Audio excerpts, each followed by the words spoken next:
allegiance to the flag of the United States of America and to the republic for which it stands, one nation, under God, indivisible, with liberty and justice for all.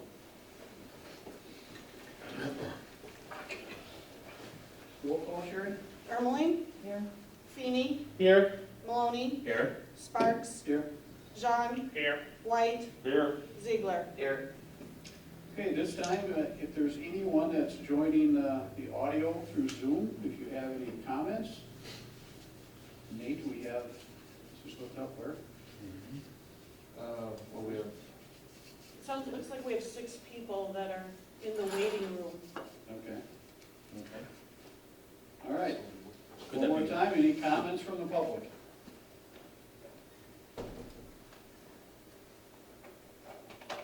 Any comments, Nate? Hold on. This comes up. She said us the host right now. Guys are pretty close. No. I don't know where Nate's good. That Nate over here.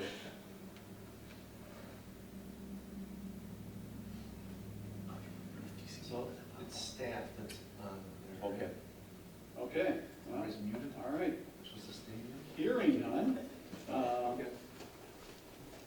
We'll go to item number 4, Board Commission Committee appointments.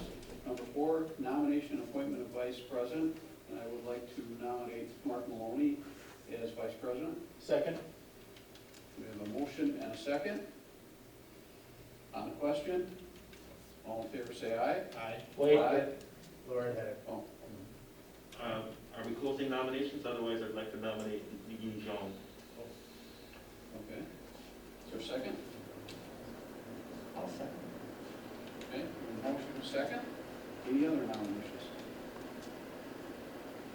Okay, on the first one, all those in favor of voting for Mark Maloney as Vice President, say aye. Aye. Aye. Opposed? Okay.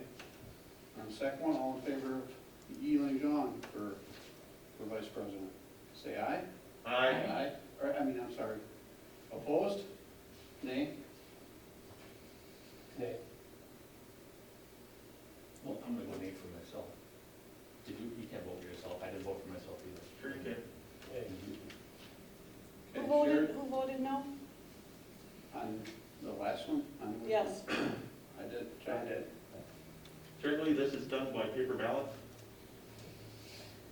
Sparks, Not the last Jean, 2 years. and Ziegler and Maloney voted no? Correct? Mhm. I got 4 no's. Yeah. Okay. Unless anyone has an issue, like I say, the last couple of years, it's always been voice only, so. In that case, Mark Maloney will be Vice President. Thank you. Number 5, all other appointments and terms. There was, Sherry handed out the last updated one, there was a couple corrections. There was one on the ETC that was not on planning commission, which was required by ordinance. The only other one that is not decided yet, or that I have not been able to get a hold of, is Nick Hemauer, is the alternate on the zoning board of appeals. And I've left a couple messages. If I don't hear back from him, then I will look to see if we can find somebody else that's interested in taking that. Move to approve. Motion by Maloney, Second. second by Feeney. Just a question, I guess would you be asking for us to approve with the exemption of Nick, Yeah, Nick Hemauer is not recommended just because I can't get a hold of him. If I can get a hold of him, then we'll put it on the next agenda. I stand corrected. Or, I mean, amend for. Okay, so would we make a motion to amend that, to make an amendment to that motion, or you Should can we just Or amend? if you want to restate the You motion. can amend your motion. Yep, I'll amend the motion to, with that caveat of Nick Hemauer, whether he's in or not. So, Okay.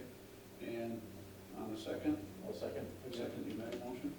Okay, on the amended motion, all in favor say aye. Aye. Opposed? I have another question. Ryan Simmons, I guess I would like to know, I don't know who he is, I don't think. And He's on, Ryan Simmons is also on the HR committee, and he's got a financial background and runs an automobile dealership. Yeah, I noticed he was on 2 committees, which is different.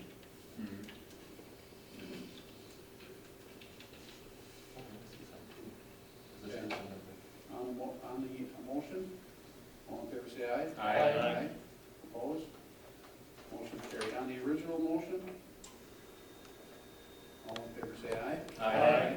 Opposed? Motion carried.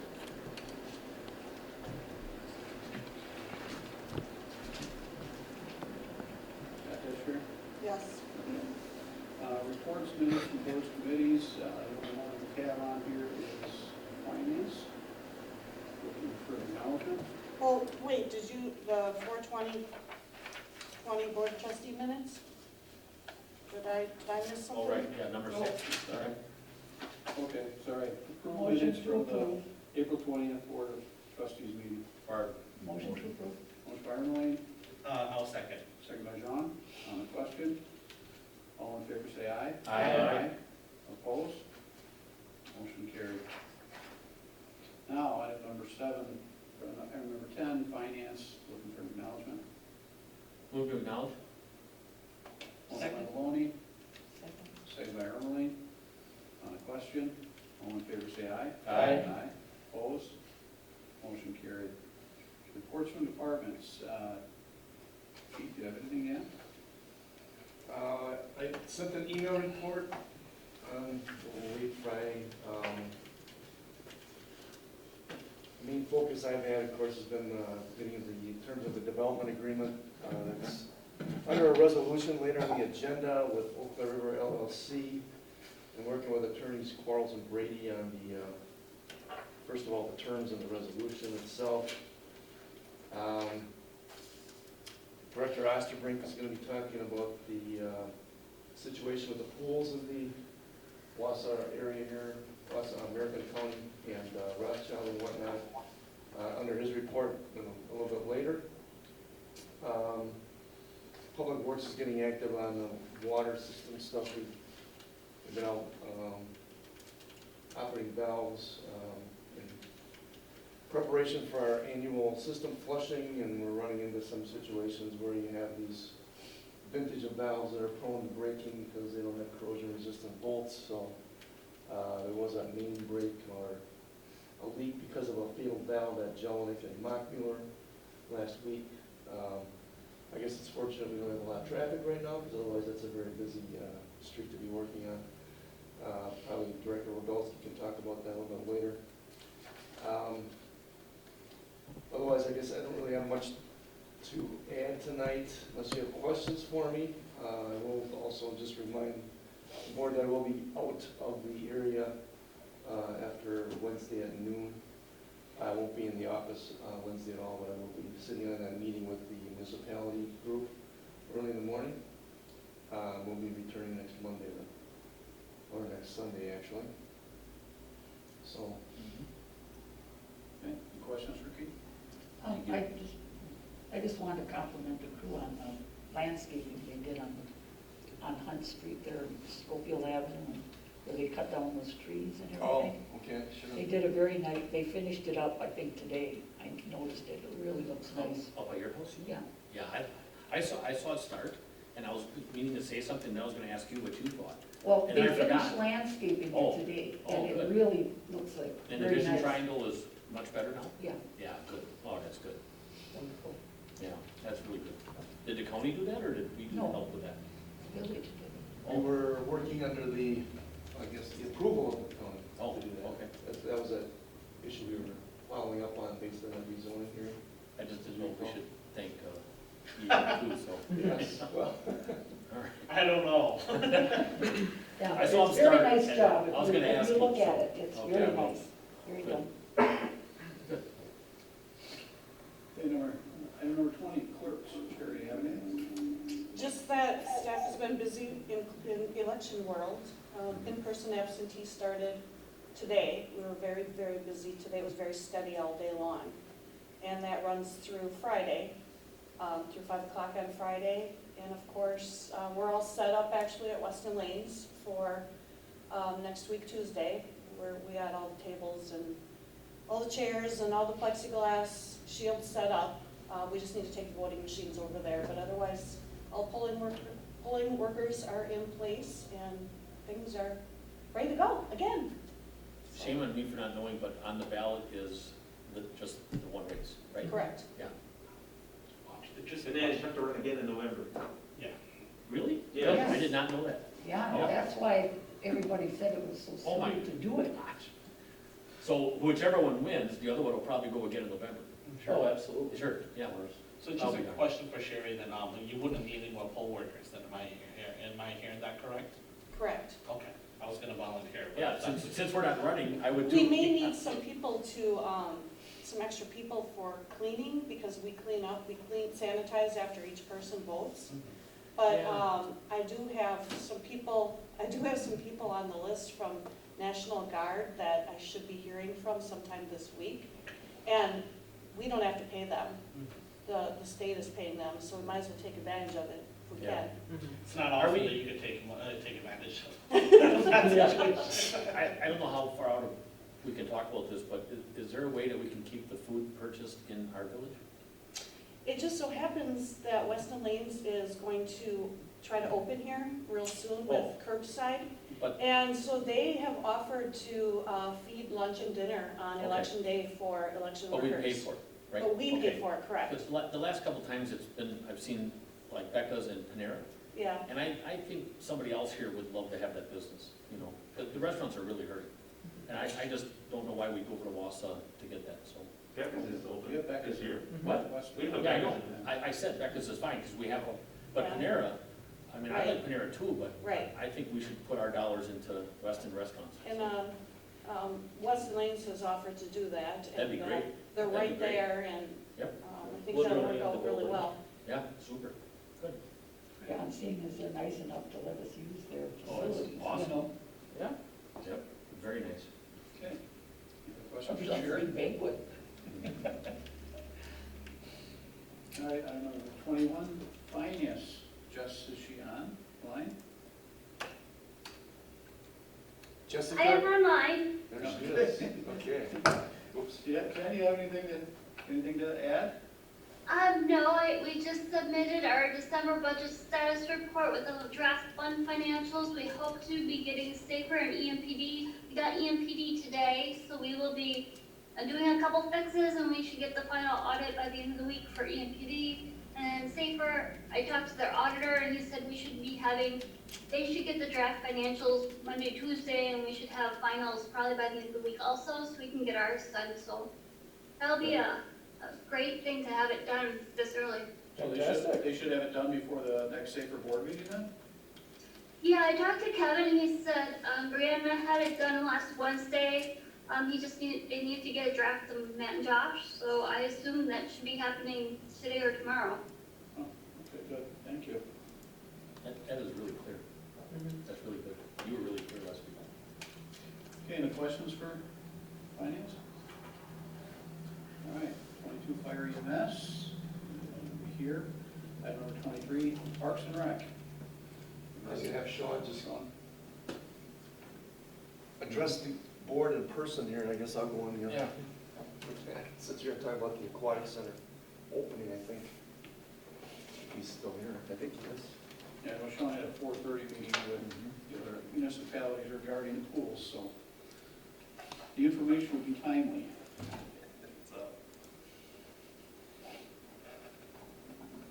You can sit right here, because you're training with Keith Friedel. Well, good afternoon, everyone. So, So my main reason for being here tonight was that we have obviously a very important decision to make as far as the aquatic center planning for the upcoming season. I've been sitting in meetings pretty much for the last month between Marathon County municipalities, State Association, WPRA. The last 2 weeks with aquatics discussions, we've held meetings with the county, Rothschild Schofield, the city, all discussing what to do as far as moving forward. of course, everything changes on a daily basis as far as the information we have, and then there's information that doesn't get released that we need as far as planning forward too. So a lot of the information that we're hearing, unfortunately, nothing's confirmed because there's been no rules put in place as far as what we can do when we open. So some of the most recent things I heard on Friday during the state meeting was that, and this is something that probably will follow through, is that we will have to, literally, anybody that's on deck or not in the pool will need to wear a mask, including employees. We will have to get names and contact information of every person that's at the facility for contact and tracing purposes in case there is an outbreak from the facility.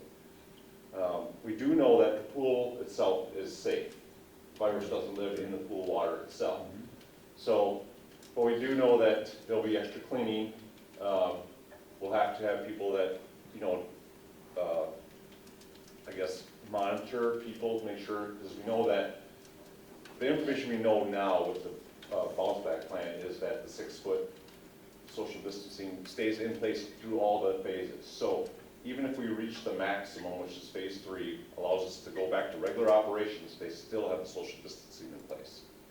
So, you know, that would cut obviously our capacity down too. So there's, I mean, a lot of information, a lot of variables, but I just sat in on the WASA Park Committee meeting, and their decision, which was it's kind of a mixed motion the way they put it, was that they're gonna delay their final decision till June 2nd at the latest. So their goal was to possibly open by June 1st, but they're not gonna make a decision as far as closing, I believe, the way the motion was. It was kind of a messed up motion that, as far as like closing for the season, they wouldn't make that decision until June 2nd. But would they put in motion the month prior work to get it open?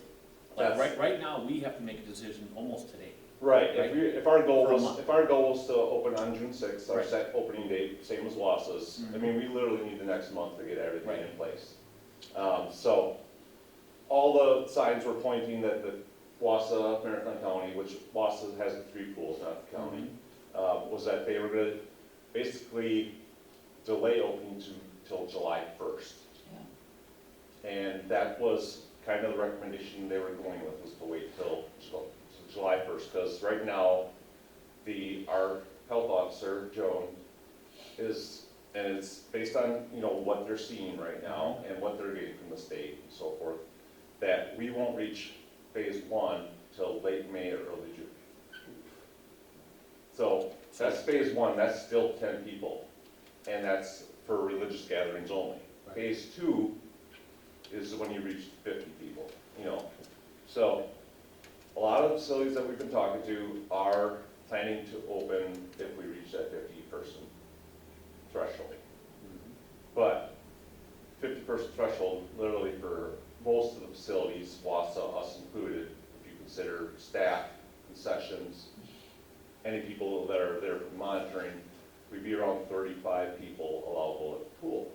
So obviously that changes everything, because you can't have somebody come in at 11 o'clock in the morning and stay till we close at 8 o'clock at night. So some of the ideas we've talked about is making reservations, scheduling specific times for different groups, like toddler time from 1 to 2, so you only have certain age groups. There's a lot of ideas floating around on how you can actually function at that 35-person level. We know that it's not financially feasible for our facility to do that. I mean, we're gonna be losing money regardless of what we do. If you're paying, What we do now. correct, we do now.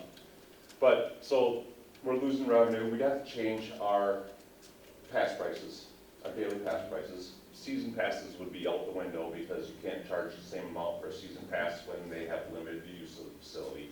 Plus, if we would even be able to open by July 1st, you have a shortened season, you're talking a 6 to 7 week season.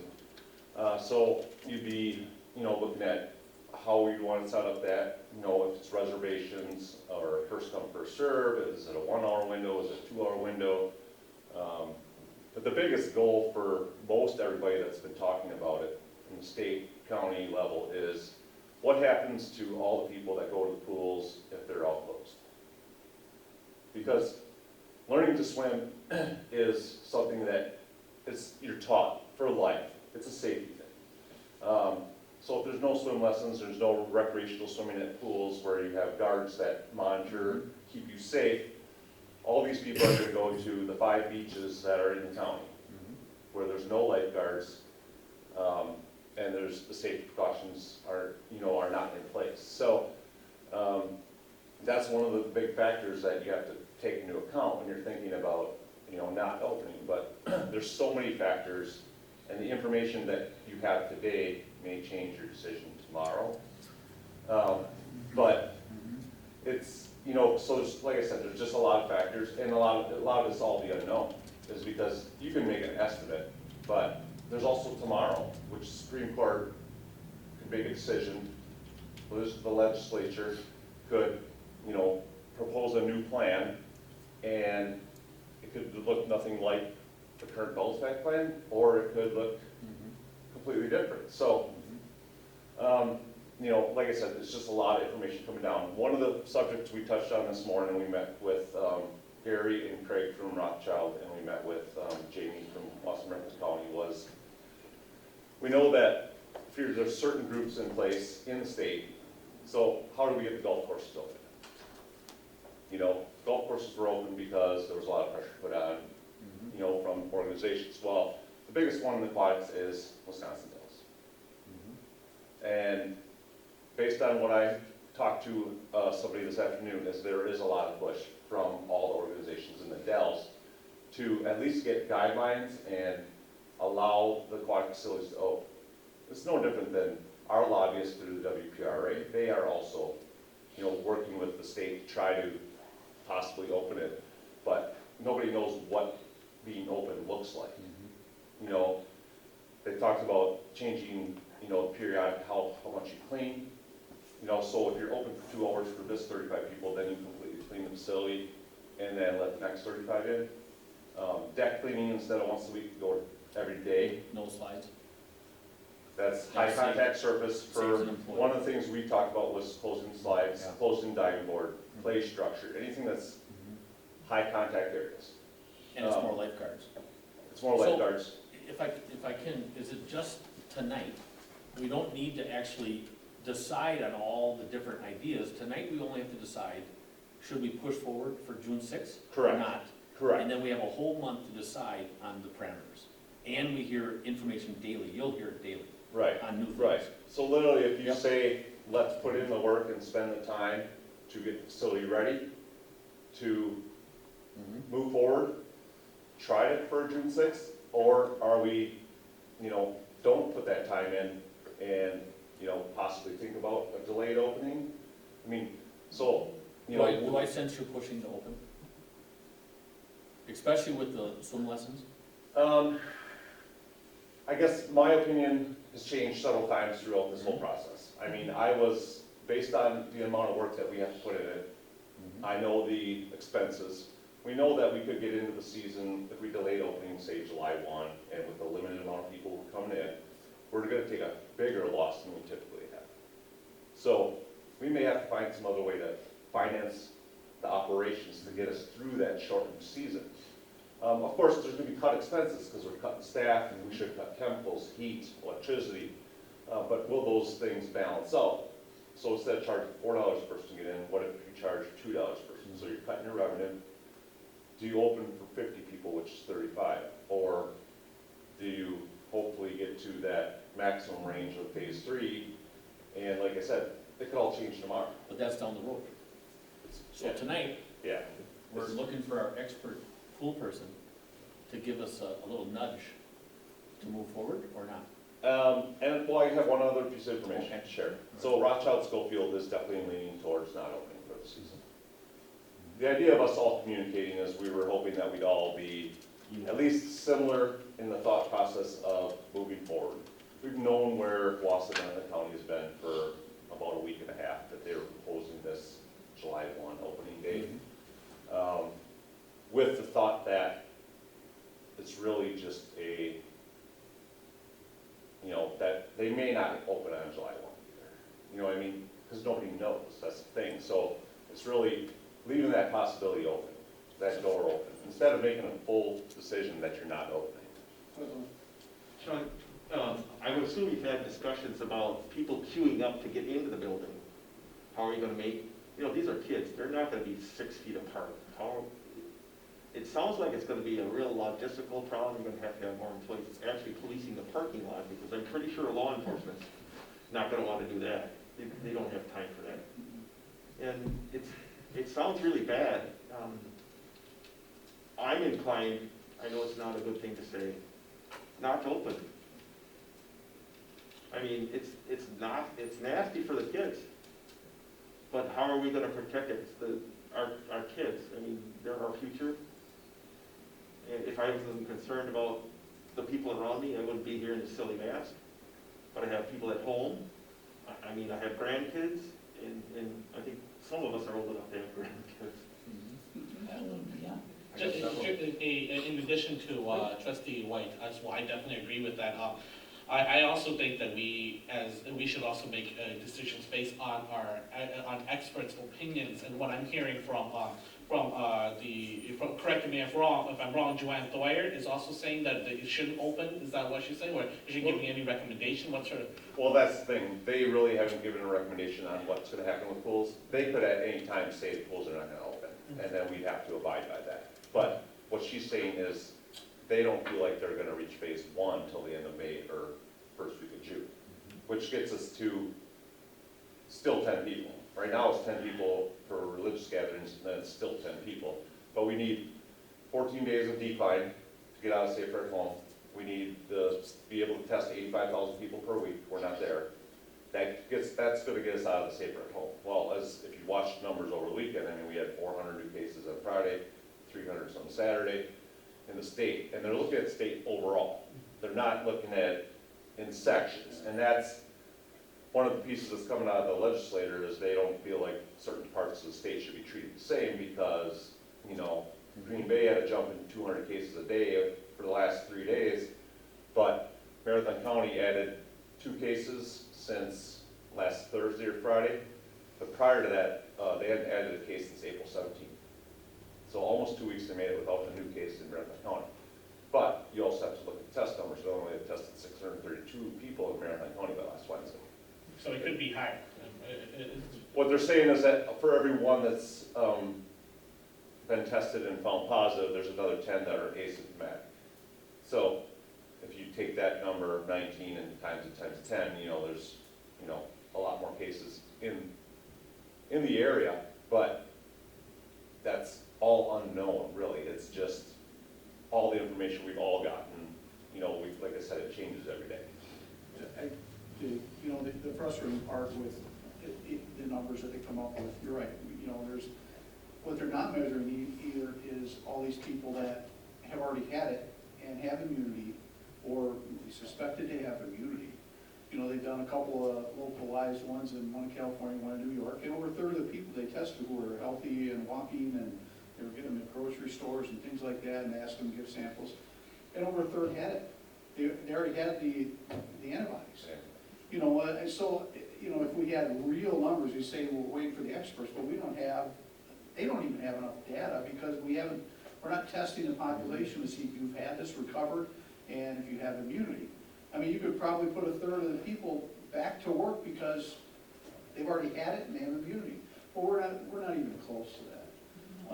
And so, as it relates to the pool, I guess my one question is, even if we delay, your lifeguards, I assume you're gonna lose them, they're gonna be looking for other jobs, correct? Well, and that's the other thing. Obviously, we're affecting other people in making this decision. So lifeguards, can we hold enough staff to that additional month, But they're all looking for jobs right now. They're not waiting for the pool to open, no matter what decision we make. They've been looking because they've all been home for 6 weeks already. It's not like they're just coming back from school in a week here. So we have a concession operator, obviously, that, that leases from us.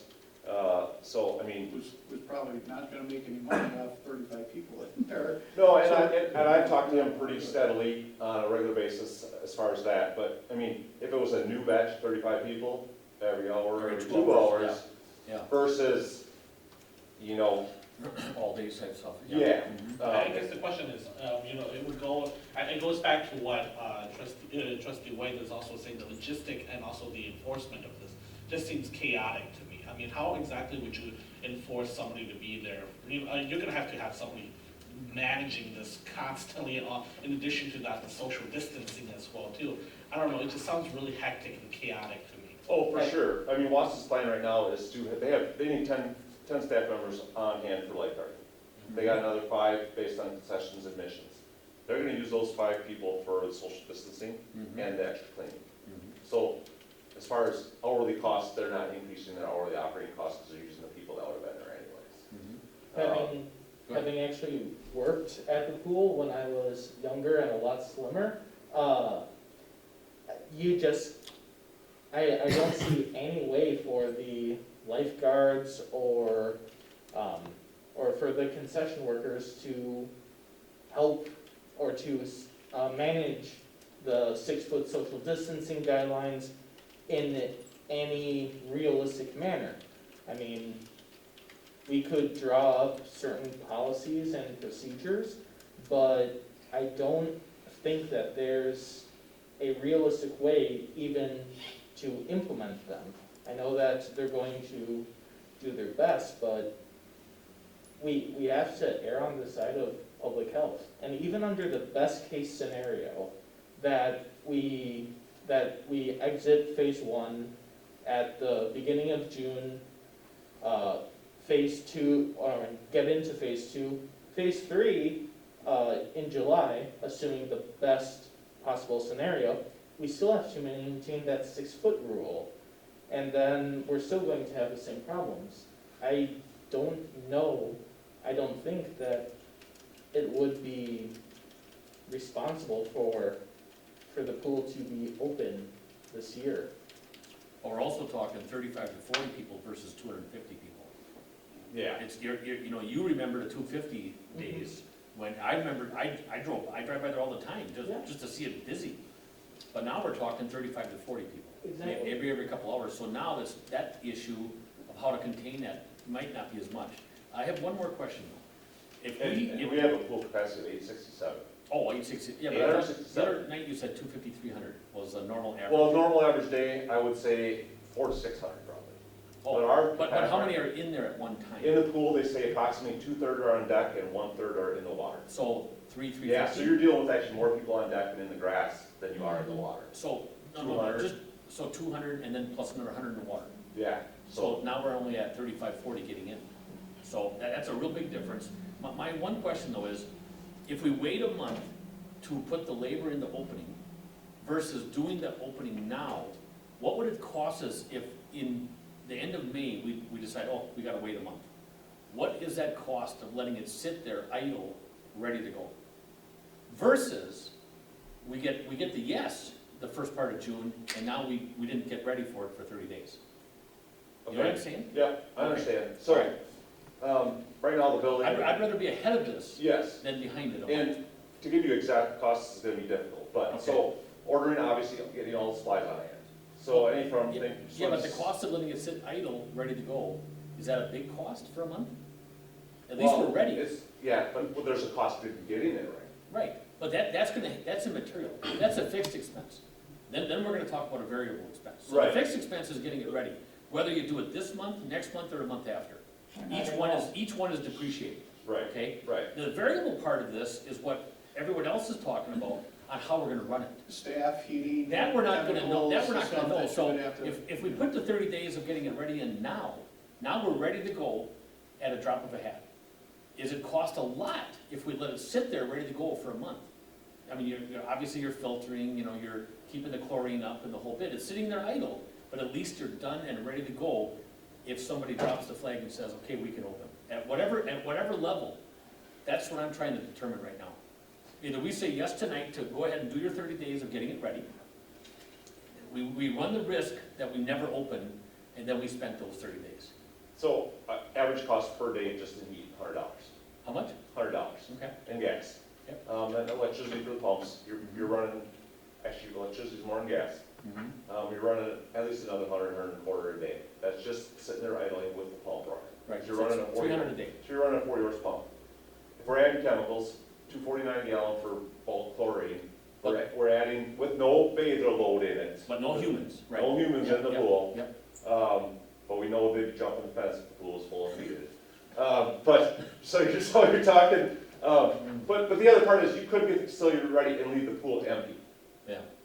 and have everything there. Oh, I see. But then you have, like the bleach goes bad, it loses percentage of its strength every week. So by the time you get, if you wait 30 days, that 500 gallons of bleach should be jumped, so you're growing. Ballpark, you're talking at least 10 grand a month. Yeah, Yeah, I mean, our costs are, And not including the variable with your wages and your staff. yeah, if I just reduced our cost of chemicals, because our chemicals alone are anywhere from 11 to 13,000 a season. So, cut that obviously down because you have to hold just a minimum level if you're not filling it up. But you're still gonna, have $2,000 a month in chemicals. So there's cost in having it up and just sitting there idle. But you can adjust things back and slow things down too. So like instead of the 4 turnovers per day of all the pool water, you can actually cut it down to 1 if nobody's actually in the pool. So we could slow our motor down. So there are some costs there. But as we know, if we don't bring in any revenue, we don't have the money in the budget to cover anything beyond the 40,000, if that's tax levy, and the 40,000 that's room tax, so $80,000. We've already stuck at least 15,000 in the facility this year in maintenance. That is stuff that was taking place for our. And expenses last year were $219,000. And really, Yeah. Or I don't know if I'm being heard here. This is Keith. thank you. Oh, I guess our discussion earlier today with Rothschild and the mayor and the county and the city was, as a practical matter, opening this up with only 50 people maximum really doesn't make sense. I think that's, I'm kind of hearing that as an agreement by the board that they're seeing it that same way, but we'd be banking potentially on having this thing fully open or fully functional if we decide to open. Is that, or am I reading too much into the discussion? Well, in my view, it's a positive to move forward. I mean, look at our restaurants. My gosh, they're running at 30% capacity. I mean, they're not even open, it's all curbside, and now that got open a little bit. Tynan's Cellar, there's not a car there other than the staff. And we ordered some stuff this weekend, and it's a full menu. I couldn't believe it. But they're just trying to be viable, they're ready, I can't imagine what they're doing, 10-20%. Look at all the fast food restaurants, they're probably at 30-35%. But they're trying, at least they're trying to stay open, I don't know, I am one person, one vote. I'm gonna vote to try to open, and then worry about, and do the right thing as we get closer.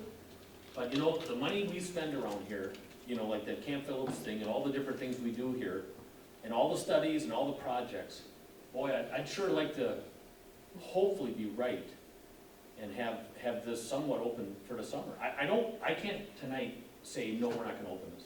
I can't do it. Can't do it. I won't. And I can do 1 of 7, that's fine. And I don't necessarily think like you said, we need to make a decision if we're closing for the season right now. But we have to decide whether we're gonna start trying to open it. Right. Yeah. But the other part was, so 2 weeks from now, we have another board meeting. It would make us open 2 weeks later. Okay. You know what I mean? Instead of June 6th, 2 weeks later. I'd be fine with that. You know what I mean? So we're not putting the work but in.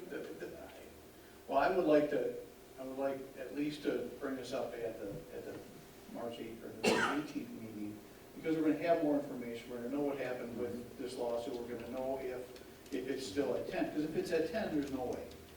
You could, even if you put 5, 3-4 staff, 5-6 kids, and then you have the fairness issue, even when if we get to the 50, and that's if they open it up, and from what I'm hearing through the conversation, probably the earliest we'd even get to that phase where it's 50 is gonna be July 1st. So if it takes a month to get open, we've still got probably 3.5 weeks before we can make that decision, and I think we'll have some more information. You know, but to try and say, okay, which 35 kids get in, there's a sense of unfairness there too, and a lot of frustration from the public, in addition to the fact that, the budget aside, obviously if we close it, we won't lose as much as we normally lose. But if we open it for 35 people, then, last year we had $11,000, a little over $10,649 was the difference, that's what we lost, minus expenses. Well, it's not gonna be 10,000, it's gonna be 100,000 or more. So that does impact our village budget too in other areas. Then I look at the lifeguards too, to keep them hanging on the hook. If I'm there and if I knew I was gonna be employed for the summer, great. If I don't blame them, I'd be looking for another job too if I was in their position. So do we even have, once it opens, will we have lifeguards? Or are they gone? And I think realistically, July would be the earliest we could possibly see this 50 threshold we allowed, where you get 35 people in. Well, now you've lost a whole month of employment for the lifeguards, and they may be gone. We may not even have them anymore. I agree with a lot of the arguments here, but I think I'd like to just, we know it's going to take about a month to get it done. I think July is probably reasonably the earliest that we could even accommodate to get to that 35 level. So why don't we just, I think we should sit on this, bring it back at the 18th meeting, and see what updates there are, both on the phasing aspect of it, from the state, as well as where our lifeguard situation's at. I'm sure in 2 weeks you'll probably have an update if you say the earliest we're probably gonna be able to do it is July. Well, and that's the other part of it, is obviously we haven't approved any agreement with YMCA yet. That is planning on being presented at the March 18th meeting. We did meet with YMCA last week. I met with them multiple times. They're still ready to move forward. They figure they can staff our pool and be ready to go in 2 weeks. So if that date is June 6th or a different date, because, and, they have 300 people laid off right now, and they have no lifeguard staff at this moment. So, things change. Their things can change too, so, I mean, they don't know where they're gonna be when we open either, if they're gonna be able to open up their, fitness facilities and their courts and their pools and stuff too. So, I mean, we all know that there's a lot of obstacles, and I'm here to present you with the information I've been getting. And we know logistically, Thank you. Logistically, it's gonna be difficult. So even if we have to track every single person that comes in, and we have 400 people coming in a day, getting names, contact information, all that, are people gonna be required to wear masks? That's what they're talking last week, so you're gonna have. Swim with a mask on. So I mean, like I said, it's just a lot of information, and I'm fine with, I wanna see what's gonna happen tomorrow. Can I have one more? One more, I promise. I won't elongate this anymore, I promise. All right. So if we all decide to go meeting to meeting to meeting to see where this ends up, school doesn't open. Okay? I'm just a thought. We're already hearing that. School doesn't open in September, and they go online because you can't get that many kids together. How long can we keep that pool open? We've talked about that. Really? How far into September we can run? What? How far into September Yeah, can we how long? run? How long? And it all depends on the September, obviously, as we know Right, this. okay. We've had some beautiful. Because normally we close it when? August? End of Yeah, August 24th. August 29th. 24th was Okay. our closing date this So year. how- The week before. What do we think we can run it in September? How long? Well, we could probably make it 2 weeks past Labor Day. I'd say, around the Well, that's 14th it, of because of- September, just temperatures, I mean, Temperatures, weather, but, efficiencies? yeah, fiscally responsible too, because kids are still doing schoolwork. Mhm. So part of the day they won't be able to come, and then our gas But they costs. can come for 2 hours. But our gas costs are gonna skyrocket if our temperatures are dropping down in the Yeah. 50s at night. We can maintain the pool water temperature 80, 82, Do we put a cover on at night? We No. don't have- Oh, we don't. no. Well, I think that since we also have, obviously, a working partnership with Rothschild. We should make sure that we're consistent together and continue that discussions with Rothschild. Did Rothschild say they were going to cancel for the rest of the year, or, okay, so. That's where they're leaning right now, because they're fully staffed right now, but they don't want to try to retain their staff till July. They feel that's unfair to possibly promise them something that may never take place. Well, they would have to just understand, but Wausau is thinking they're just gonna kind of wait and see type of. Yeah, they want to make their decision by June 2nd, but it sounds like, July 1st would be their earliest possible opening too. Yep. My take from the discussion with Rothschild today is they wanted to see a recommendation come from Marathon County. Yeah. And that they're inclined to not want to open but not make the decision themselves. So, I guess we had talked with the Y about doing, looking at it differently, as you had, I think, explained, opening on a limited basis, maybe looking at even one or two facilities in the area opening, and perhaps there'd be a way for us to look at pooling resources, but I don't know how receptive people are to that. The other thing we gotta remember then is, was pointed out to me when I talked to Jessica today, our room tax contribution to this is gonna be reduced, I think, because there haven't been hotel stays right now, so we don't know how much that's gonna impact the amount of resources we have. I'd like to find a way to do it. I'm not trying to be a face here, but, we're just trying to be all options open, be creative, maybe about what we might do this summer. There is another question we have.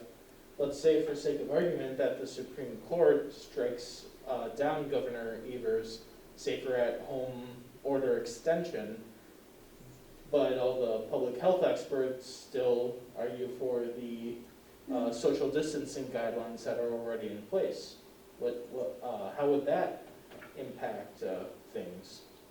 That's just something else we have to consider. Well, this is under report, so it's a good discussion, and I guess Sean is taking in a lot of our comments. I think we'll put this on the next board agenda on the 18th, and then if we need to make a decision, technically we can't make a decision, it's not on a business agenda, it's just under a report. So, let's see what happens in the next 2 You could weeks. make a decision on it, because at It's the on top the of the agenda. agenda, I have that Oh. any action can be taken on any item listed on the agenda. What would you, No what do matter you where want, it's placed. what did you hope for tonight? Well, Be blunt and So, no, concise. I wanted some feedback, really, because Okay. I don't know where you stand as far as moving this operation forward. So I can say, yeah, we have this goal to do this, but I really need to know, get your feedback on your thoughts on moving it forward, because, obviously there's multiple factors involved, besides the revenues and expenditures, staffing, the other people that are involved into the facility. So I was really looking for feedback on where you guys were as far as moving forward with it. I guess maybe from the board, I'd like everybody to chime in on, what do you think would be, even if we were to open it, when's the earliest date you think we could conceivably open? I think it would be July 1st would be the earliest date. Well, July 1st would be, to me, the earliest possible, but I have some real, first of all, yes, I'd love to open it up, I'd love to do a lot of the things, but realistically and financially, we can't do it. We're gonna be talking loss of revenues from room tax, from whatever else. Now we're talking how much of a loss, last year, okay, it was 11,000, but I think we kind of almost figured that might be. But now we're talking 100,000 or whatever. I don't know, plus loss of revenue. Yes, I'd love to open it up. Yeah, I'd love to get things back to normal, but I don't know if we want to put at risk things that I don't know, this whole thing just kind of baffles me. To be honest with you, I've been stuck at home and it's like, I don't, you know, but I just don't think financially we can do it, and I don't think it's probably going to be the safest thing for us to do. I cannot imagine trying to manage it. It just, to me, but July 1st, if we were gonna do anything, but I probably still would question the finances of it. Okay, Lauren? I think a 2-week delay in talking about this further is not a big problem. I think there's a lot of information that comes in every day. The other issue that we haven't talked about, so if we, granted, we sometimes don't want to have somebody tell us what to do. If we go ahead and open the pool and they say you shouldn't, and somebody winds up with the COVID-19, who's liable? I understand there's a recreational immunity in the state statute, but I don't know about you, but I wouldn't want to be responsible for, first off, for staff getting sick, and our village people that get sick, and our kids that get sick.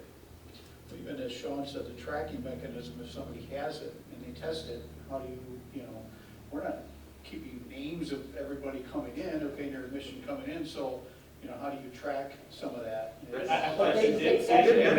that's saying something that we would have to do. You have to do that. You have to have the names, but That's- the point is, how do you know they got it there?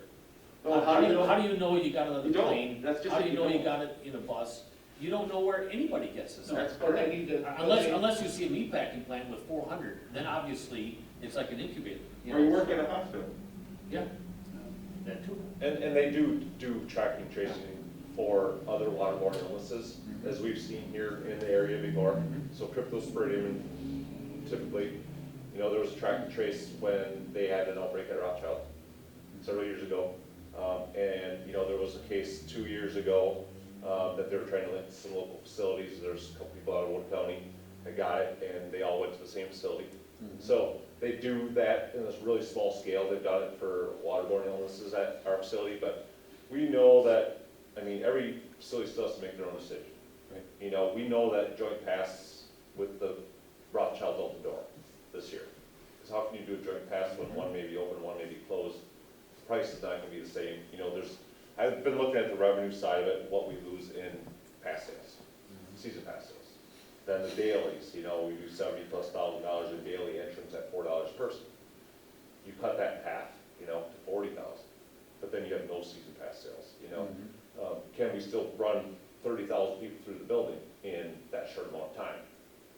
Not likely, you know? So, I mean, I've been looking at it close. I mean, it's a lot of information that they throw at you quickly. We had 106 people in the meeting last Friday. And we had more than that Friday, or the Thursday before. So the state has done a lot of steps, and there are facilities that are closed for the season. They did a poll last week. There was only 41 responses, but around 23% were planning to make their decision in May, and more than likely we're going to close. City of Sparta put out a poll to the city. Instead of asking the elected officials what they should do, they put it out to the people and say, if we open, would you allow your kids to come? Or would you visit the facility? And they literally got it split down the middle. Yeah, it depends what precautions are in place. They don't know if they're gonna feel safe coming. You know, to the other, like, yeah, we're coming, it's gonna be hot, you know? So, I mean, there's no clear lines, no matter what. All right, anybody else have anything to add? Okay, I just agree with Barb. If we were going to do it July 1, but I don't think that there's a reasonable way that we can do it.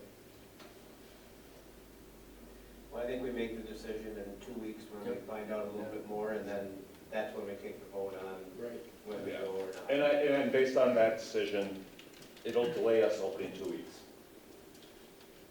You know what I mean? Yeah. So if we don't make a decision now, we can't open on June 6th, but it would delay us possibly opening. We might be able to get it, you know. the worst case scenario, we'd open 2 weeks later than what we would normally open. Right, so we'd be open like the Yeah. 20th of June instead of the 6th, you But know? not knowing what the restrictions are, there's no way we can open a pool with a limit of 10 people. It's Right. just absolutely not, and 50, meaning 35, I don't even know if that's doable. Right, because we know there's gonna be extra staff involved in the logistics. Yep. You have more people in that on a rain day. Spacing. What? So you have more people at the pool on a rain day. Yeah. And we know the lifeguards are not there to monitor the people. It's for the safety of the swimming. So we would have to have people monitoring the distancing part of it separately. So there's, like I said. And to Barb's point, there is a financial component to this. And, you know, we already know our revenues will be down based on a lot of factors. And one of the other agenda items is the alcohol licenses newly sold. That's later on the agenda. So we're not getting any extra income. We're having reduced income, but we still have to provide services. So when you look at having to provide services for all the community or 35 people a day in the pool, you know, there is a financial component that has to be factored in, because if we have to cut, where do we cut? Yeah, and we know that the county health could actually step in and say no. And so we're also talking with them if they will make that decision. They have decided to not waive, but defer the licenses for the aquatic center till September. So if we were not to open, we're not paying that $1,000 permit for our restaurant and for the facility itself. So just informing you of that, because that's an additional cost that typically we would have to pay by June when our license expires, which now it's been deferred till September. So. Thank you. All right, Thank you. thank you. Sean. Thanks, Sean. Yep. Yeah. Okay, plan development. Jen, you in there? I am. I got bumped off for a little bit, but I'm back. We are gonna have a plan commission meeting on Monday. So I will be sending a message out to determine how many commissioners will be there, and that'll determine how we deal with staff being there and the public hearing. We do have a public hearing scheduled for Monday. So other than that, we are still very busy with site plans. We got a new one today. They're starting to put the Callan Avenue apartment complex in. So we will start reviewing that. We also have a project in front of, it's in the outlet in front of Pizza Ranch that we are working on. And then there's 2 projects that PGA is working on. So we are remaining busy from afar. Okay, any questions for Jen? All right, thanks, Jen. Thank you, Jen. Thanks, Jen. Police is not here. I know I had a conversation with Clay the other day, and they have interviews. They have one retiree, so they're doing interviews, I think, on Wednesday with the police commissioner.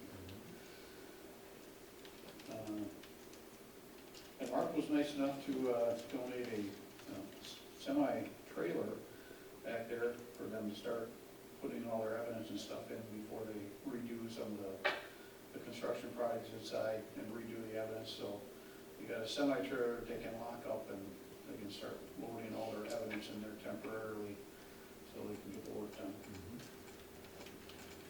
Number 26, Public Works. Michael, you on there? Yeah, I'm here. You can hear me. So I guess we started our recent brush pickup today. Seems like a lot of people have had some extra free time to cut down trees, so there's quite a bit of brush out there that they have taken care of. So we're a little behind on brush pickup after day 1, but I think we should be okay moving forward here. Ryan Street was quite backed up this morning, so I think that kind of delayed staff getting that started. We also started our water main flushing today. So I know there's some handful of calls, a few calls about discolored water.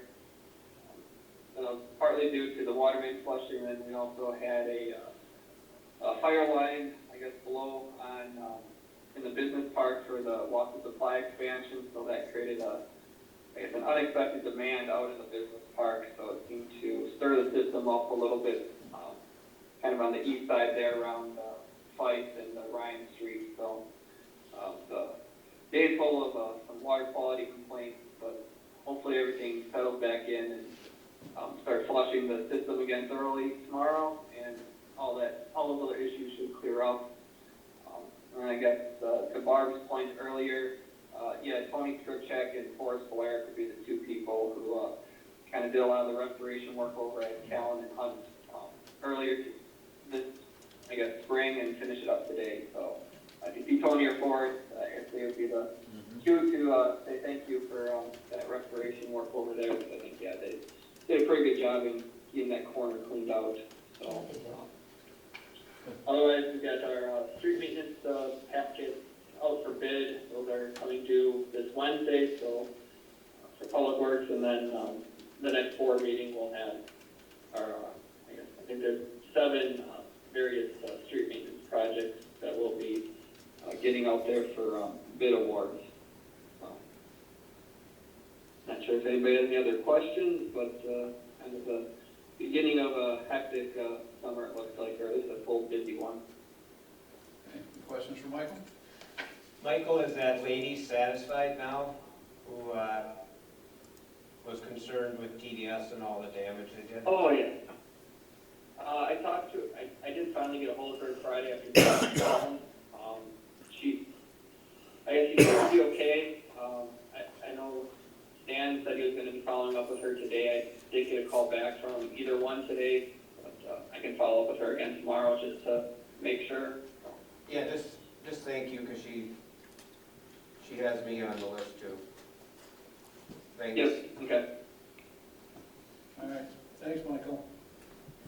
Yep, no problem. Technology, Nate, you out? You on there? I am.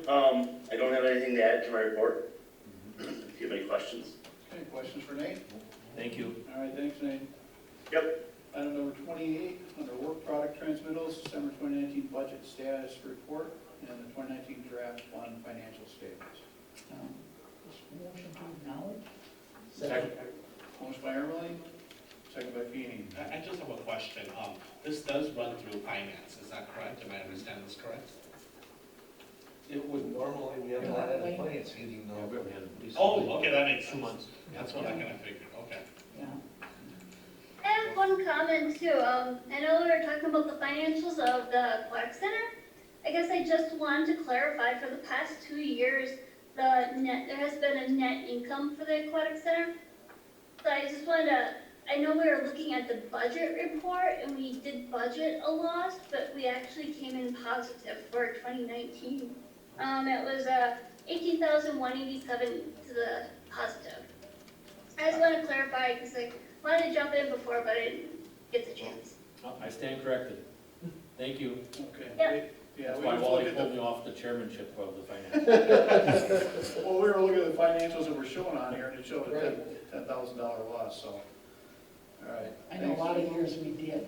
I mean, some years we do, some Yeah. years we don't. It's a service. It's a service. The weather has a lot. Okay, we have motion and second. All in favor, say aye. Aye. Opposed? Point of order, I think that someone's mic may be on. Nate, can you take a look and mute it? That's you. I wonder It's hearing us. if you were in the other room. That's what I thought. Yeah, I'm muted right now. I think it's stopped now. Yeah. Because it was actually Nate repeating himself in echo Mhm. when he was just talking. I'm just that skilled. Yeah. Charlie McCarthy. Okay, item number 29, look for acknowledge March 2020 budget status report. Move to approve Motion to acknowledge. or acknowledge. Second. Motion by Maloney, second by White. On the question? All in favor, say aye. Aye. Opposed? Motion carried. Consent agenda, we have 2 items, number 31, vouchers. Move to approve. Second. Motion by Ziegler, second by Maloney. On the question? All in favor, say aye. Aye. Opposed? Motion carried. Item number 32, acknowledgement health insurance premium reduction for both the employer and employee. Move to approve. Second. Motion by Maloney, second by Feeny. On the question? Wait a second. We're in the licensing? No, No, the health insurance. 32. Yeah, I guess I thought we approved it. I thought we It's a would- consent agenda. Yeah. Okay, so you were Yeah. taking the, So John actually, when John approved, he approved 31 and 32. Technically, Yeah. yeah. yeah, that's what I thought, okay, That's what I was assuming I was doing. okay. All right, we just said vouchers and then we said approved, so that's fine. All right. Number 34, resolutions. Resolution number 2020-005, amending the village fee schedule for the renewal of liquor license fees for the 2020 to 2021 license year. And Sherry, you want to talk about that? I know you put a couple options down on there. You want to go through that? Yeah, I know the gals in the front office received some inquiries from some of the bars and restaurants. I don't have those names. The only person that I actually did talk to him over the phone was Terry from down the hill. And he was the one that asked about like a 3-month credit. And that's how I put that scenario. I mean, you wouldn't actually be giving them a credit because we would be amending the license fees for the next licensing period. But his point was, I've been closed since March, and now, most likely through the end of May, so he's looking for that 3-month credit, which amounts to like $50 a month for a $600 license, which is $100 for beer and $500 for liquor. So I put that one scenario together, and that's how I worked to that one. The other scenario that I put together, that's what Rothschild is doing. As you can see, they are going 0 on their beer licenses and $50 on their liquor licenses. And as you can see, that would be a lot of lost revenue. If we can bring the spreadsheet up, I don't know if we can minimize those participants, but I show the loss of revenue on that spreadsheet. Let me just ask this one, so you could not just extend the period 3 months? Or by law, No. you have to have it at a certain time? Right, Oh, okay. yes. All right, Yep, the licensing, the terms are set by state statute. got it, okay. So I only put those 2 scenarios together. There's so many different ways you could look at it. And it took me long enough just to put all this together, and I spent a lot of time on it. And so I don't know, like I said, I Googled license fee, reduced fees, and a couple of them that came up I found Milwaukee and Green Bay right now. I'm sure there are others out there, but as far as in our area, I'm only aware of Rothschild at this point, and Wassa said they were gonna wait and see what Weston does. We're the trendsetters. Well, so I heard the phrase, loss of revenue. Our loss of revenue couldn't possibly compare to the loss of revenue that these businesses are having. God, no. Mhm. So I would absolutely be all for a credit or anything to make them whole on this fee. Because it doesn't even compare to anything else. I'm sorry, you say, yeah. I don't know if the village has a lot we can do for our business, but this seems a minimal effort that we can do for some of our businesses. Yeah. Can't do it for everybody, because first off, we don't have a lot of money. And who knows how long this is gonna last. Being in law enforcement, the taverns aren't my favorite place. But they're not open. This is true. Yeah. But I think they're a vital part of our community. I think it's important for social as well as, whatever else they want to And do. it's not just the taverns, it's our restaurants too. Restaurants? It's everything. Great. And I think it just makes sense the way the gentleman from down the hill, that just makes pure sense. It's a credit for 3 months and. Yeah. Yeah, but the only issue is we don't know if it's gonna be just 3 months. Right. Because right now, they put it, through the end of May, but it kind of saves the aquatic center, so if it's 10 people, the bars are still gonna be killed, they're not gonna open up, lose their shirts. for 10 people, Oh, yeah. so do we, 3 months, is 3 months appropriate? 4 or 5 months maybe, as they're starting to actually get enough business back? Do we do the 3-month credit and then we can always do another credit if they're Yeah. not able to open and there's a percent that they're not, but at least you get that on the books, so the people that are serving alcohol at least know that we're moving something forward, we're not just waiting and sitting on it. Do we have to collect now?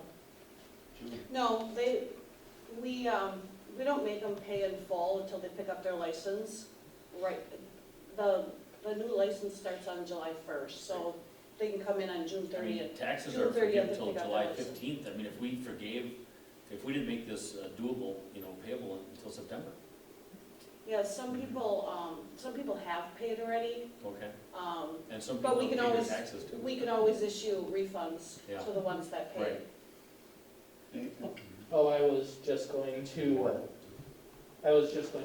echo what Trustee Maloney said. I think that we should, reduce fees by the maximum, up until September or October. I mean, bars and restaurants are a staple, and without, if they go under, that doesn't help anyone. This is the very least we can do. So if, It's true, I mean, it's not like they're asking for hundreds of thousands of dollars either. The other thing I think we need to make clear to these, that this is a one-time, this is a particular situation, that we're not gonna in perpetuity and whatever. Perpetuity? Yes, very good, thank you. Have a lower fee. We understand this is extraordinary circumstances. I think instead of dragging it out, it might be easier if I think I agree with the 6 months, and that basically takes the license fees to half. So we had 14,100 in license revenue last year, so we're gonna lose $7,050. I think that's fair, and that should get us to the point where they're at least at that phase 3 and they can have a viable business. I foresee some of these places not taking at least a year to recover from this. Oh, heavens, Oh, yes. yeah. Or maybe not opening. I happen to know someone who runs a bar, and their profit margin is almost as small as grocery stores. Mm-hmm. So you're right. 2 to 3%, from what I understand. It is, 1.5 to 2, I know. I think it would be easier to make something, whether we put a timeline on it, whether that's 6 months or we just say 50% because they're gonna lose at least half a year. It's not just opening up, but that would give us, even if they open up in June, that gives you 3 months of kind of a phased in until they can start having enough people. But I think for Sherry, instead of, waiting, I think you letting them know in advance and say, here's your license fees. It's gonna be a lot easier than trying to send checks back and give credits if we make a decision on, here we go, there's 6 months. I would agree. Go back twice. I'm in favor of that. Lauren? In one of your recommendations, there was a 0 fee for beer and wine, and there was, what was the minimum for $50 for the liquor. $50? I think the cleanest for the group is the 6 months. Give a That's half price, Yep. half. I think that's the I mean, cleanest it could be What for everybody. I have to do is adjust the schedule of fees, Okay, because the minimum and the maximum fees are set by the state. So okay. you have to set your fees within Those- those minimum and maximum amounts. Are we And be then- within minimum then? Pardon me? Will we be within minimum of the state? Yes, because, the minimum on a liquor license is $50, Okay. Oh, yes. okay. Okay. We're Yeah. doing And 0 so- for then beer we and do wine. like We're a good. half a year's cost, I guess, on them. So, Mark, would that be a motion then? Is that what you're planning to do? Yes, it would be. I would second it. Okay, we have a motion by I'll buy you a Maloney drink. to reduce the liquor licenses for the upcoming renewal at 50%. And a second by John on the question. All in favor say aye. Aye. Opposed? Motion carried.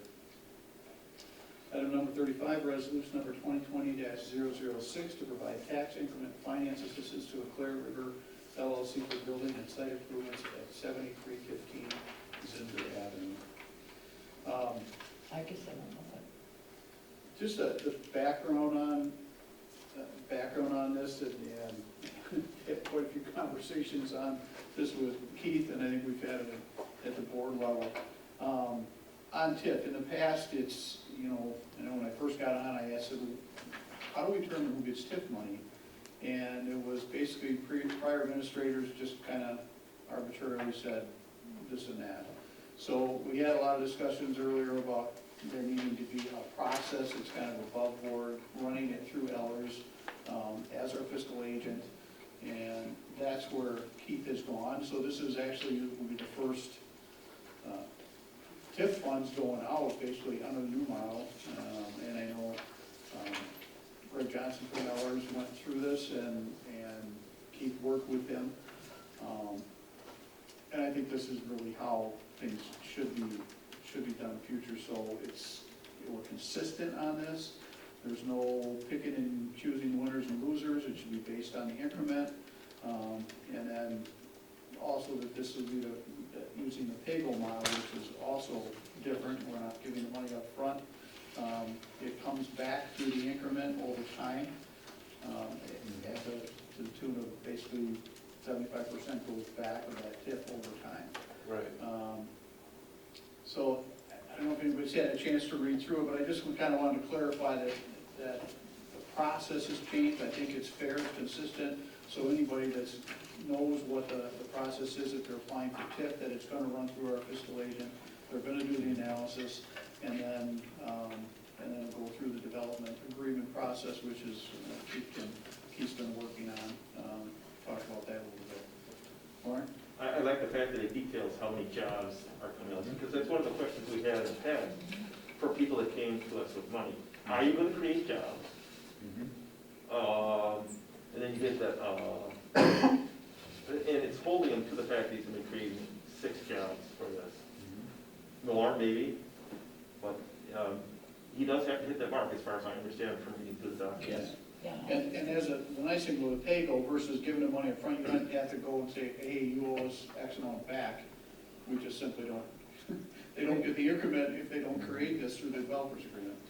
Just a question, so from my understanding, this would be our first actual applicant, is my understanding in this process. Is that, my understanding is correct? I believe so. Right. So I guess the next question I would ask, would we have to approve the process, how the process and procedure is first prior to us approving this application? I guess just for point of clarification and point of order. This was already put in place through meetings with, I think at the time it was the Community Development Authority and the village board in turn. So this has been approved probably over a year or more. It's the first time it's been implemented is really the answer. Good question. I just want to make sure we're. So it's in place that this is now, well, actually a year ago, this is gonna be the procedure that we follow from now on. Right, it's Correct? the first time it's been put to test, if you will. So, Mr. Donner, forgive me for not knowing, but is this a document that we hand to somebody that says, hey, I want some TIF money? These are the conditions that you have to follow. They're written down. Unfortunately, I don't have that. I haven't seen it, so. I shared some information with the board, I think it was last weekend, with the application. That'll be part of the development agreement, but one of the things that we've probably not done a good job of in the past is, I guess, explaining or making more public the but-for. Why are we considering the assistance in this case? So this particular developer has the ability to, locate in Wausau, some lower standards, higher cost of building in Weston. So that's one of the main reasons for the but-for in this case.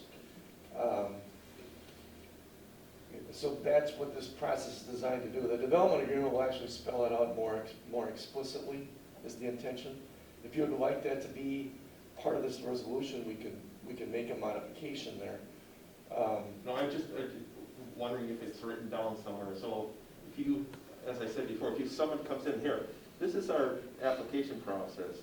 This might help you decide, do you think you qualify for it? And Right. These are the things that we're going to be grading on, like a checklist. Oh, okay, you met this, you met this, you met this. Okay, those kind of things. And if it's variable from time to time, or your developers are not going to know it. One time it's this way, and the next time it's different. If it's consistent and it's written, if it isn't written, it didn't happen. We all know that in law enforcement. But it's a starts with Ellers, correct? Well, it starts with us the and application. It starts with the application, yep, So the application is consistent. correct.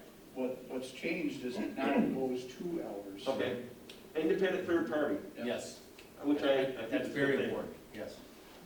Yeah, I guess my question where you, Keith, where you had said, the what for, you know, what, however that phrase is, you know, what for, thank you. And my question is, the last meeting, his concern with building in Weston, he wanted to build here, but our standards were higher than Wausau's, and he was cheaper to be able to go and build in Wausau because of, as, now, if we're giving him this, TIF monies, then he is going to be following our guidelines as far as the building is going. Right, yes, Okay. you'll be. I mean, putting the in more a building expensive that- things that Wausau didn't require, this is what we're doing in this. It's two different zones. So you They're an M1 and we're not, that's not an M1. For us, it would be actually a G1, correct? G1 or I, well, I don't know. Well, Jennifer no, knows my what question G1 is that we're I not think- lowering our. He's Wausau's zoned rate. LI, Hang on. LI. Light industrial. Light industrial, light industrial, and our least intensive industrial, which would be similar to Wausau's M1, is GI. Oh, We GI. currently only have that across in Business Park North, right in the middle Mhm. of the business park. And then it's surrounded by LI. Okay, Because GI can have, I mean, you could have a slaughterhouse, I mean, it's intensive industrial. Okay. Well, that was my Partially concern. listening. I got the T right. So, and you're correct that in the other situation, the neighboring community, that the standards were not gonna be as high, but he also has, you know, more visibility here, it's more, it's closer to his business, his existing business. I mean, there's certainly advantages for him to be here. He's not asking for 100%, and he wouldn't, based on the analysis, it wouldn't even qualify for any higher assistance than probably what's been approved here, based on, you know, what we were provided. And the other part of this pay goal, you know, he has to create the increment. 75% of the increment he generates up, you know, and up to a maximum of 275,000 over a 10-year period is where it's capped based on this, you know, based on these terms. And if he doesn't reach it, it's on him, the risk is on him, not on the village. So that's the difference between what may have been done in the past. Just to kind of answer your question earlier, in the application, we do outline goals and objectives for when we would consider giving assistance. So in this case, you know, one of the goals is that we would support business retention and development that adds jobs, products, and services. You know, I think that's, maybe goes without saying, maybe redundant. Objectives, help existing businesses expand employment and increase sales. Support family supporting jobs to increase village household incomes.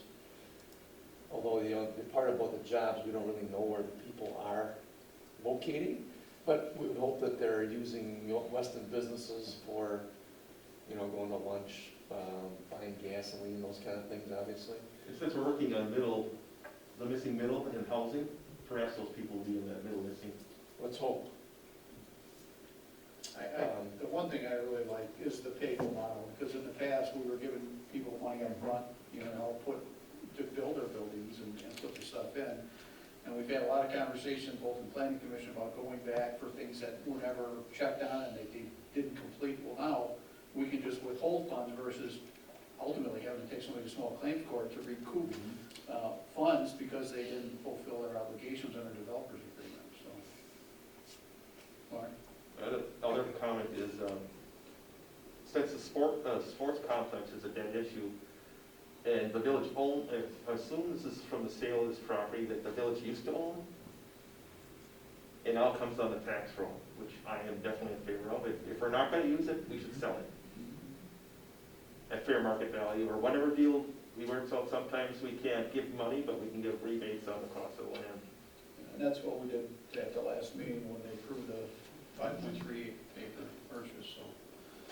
So that, and I think that's a discussion perhaps, with the remainder of that property, how we may want to divide that, or we want to zone it, that's probably, that's an upcoming plan commission or board discussion, I think, that we need to. I think Jen said there was some interest that people Yes. were looking for those potential sites. So just for the sake of time, I'll make the motion to approve the resolution number 2020-006. Second. Okay, motion by Jean, second by Maloney. So just on the question, to point out a couple of things, I handed out prior to the meeting, the version of this, the resolution that does not have a draft stamp on it anymore, but there were couple minor changes. On the second page, it was, this thing is referred to in the resolution as a development agreement. The word redevelopment was in the original, so that'll be changed, it's gonna say development agreement on that second page. Exhibit A is now attached, which is a more explicit description and maps of the project itself. And I think those are the only two changes, I guess really not very material, but I guess just kind of clarifications here. Forgive my ignorance, this includes the infamous Mashuda pond? Well, it's on the property, but that's not part of the proposed land sale, no. Okay, so we still have the pond. Correct. We have a fishery. Still a culture. That's a future discussion, I think. Yep. Okay. Okay, we have a motion, second. Anything else on the question? All in favor, say aye. Aye. Opposed? Motion carried. Item number 36, under new business, 2020 billable rates. Move to approve? Second. Motion by Feeny, second by Jean. On the question? All in favor, say aye. Aye. Opposed? Motion carried. Item number 37, engineering design contract for water main replacements on Frontage Road and Evergreen Road in Rossville. Move to approve. Second? Motion by Maloney, second by Feeny. On the question? Are we gonna have a not to exceed, I think it was 16,000 something? I'm only approving that number. Yeah, the 11,650. 11,650, okay, thank you. Yeah, the design proposal is just a lump sum, so it could be just for that number. Okay, thank you. Okay, anything else on the question? All in favor, say aye. Aye. Opposed? Motion carried. Item number 38, social media code of conduct discussion. We have Okay, Attorney Edie is waiting in the wings, I guess, that'd probably be most appropriate for him to be present during this discussion. I think we can handle it. we got enough room in here. Yeah. Yeah. Okay, Well, so we should stay in here. Yeah. I can He remain. can be up by the podium or sit down in the Yeah, you front. can be by the podium. Yeah. You be the hot seat. He can be there or here. All right. I guess we're gonna go on one extra. All right, so where do you want me to sit or Either by stand? the podium, the stand, Podium or or you sit can right have a here, seat Matt, in the whatever hot you think. seat. The hot seat, okay. Whatever you want. All right. Well, there's 11 people, I guess one of us have to leave. No skills. I'm not a people. You're a legend. I think some of us are taking sufficient precautions. Yeah, well, and thank you, by the way, for protecting me. I appreciate it. Heck, I'm protecting myself. Yeah. Actually, the more You protection is the You bring person. up your grandchild, I haven't seen her. I'm protecting the one I live with. And oh, you have one at home, okay. All right. Okay, I guess I'll start the discussion. I asked this to be put on the agenda because Actually, I don't watch my- I'm not on Facebook or I'm not a social media guy. So, but finding out that, we have a couple trustees that have trustee sites, I just wanted to make sure that we're clear in what we're doing because there's some open record stuff that come into play. And I don't want anybody going, ooh, what? You want all my messages on this site? And so there's a lot of issues with anything that's officially sanctioned by the village. So the question and that's why we brought Matt in, personal social media, that's all yours. We have an existing policy for employees on social media. Very brief, probably should be expanded, but you know, in the era of, let's face it, our younger generation is, you know, I'm probably a dinosaur, Mark probably is too on some of this, and, but the younger generation, everything goes through social media. So I just want to make sure that, in my mind, and I agree with Keith's synopsis, is social media should be used to push information out. And even when I was running the PD and we had Facebook, we didn't allow people to comment on it. It was basically informational. And that's really what the village does now, because if you're gonna have interaction on social media through a municipal site, somebody's gotta monitor it all the time, you've gotta police it, and it's a nightmare. So I just wanna make sure that we're not tripping ourselves up by having a, you know, not a personal, but a trustee account per se on any social media site, where now you have the duty to store it, you have, you know, it's all subject to open records, including any instant messaging on there. And the other side of the coin is, people get on there and then they can complain about anything and everything. And it's just, it's not a road that we probably should be going down, because one of the things is a duty to report. If somebody puts an unsafe thing and they put it on Facebook, now we could potentially have some liability, because if we don't address it, and if it's an individual trustee who has it and somebody says, you know, there's a huge pothole here and I'm worried about somebody, there's a car, you know, falling into it, broken, or a kid, for whatever the unsafe, you know, situation might be, we're now have some obligation to respond, to fix it, to make sure that we've taken care of that. Lauren? Done a little bit on this. If you, particularly if you're in a quasi-judicial hearing mode and you get feedback from a constituent on your trustee website, that can be referred to as ex parte communication. It's a big no-no. You can get yourself and the entire board in trouble. So when I came here as elected official, the first thing I demanded from our IT person was the village email site, and I specifically told everybody who knew me that had village business, that's the site to use. I won't respond to anything else. If you don't like it, come see me in person. Just to protect myself and the village. Yeah. And that was my concern. That's why it's on the agenda. I don't want anybody getting in hot water, because they're, while well-intended, you know, we're having some of those communications that really belong into a village email address. And I think it's important that we push information out, but information coming in should be directed, you know, to staff, to your village email, come into a meeting to say, you know, your public comments or your concerns.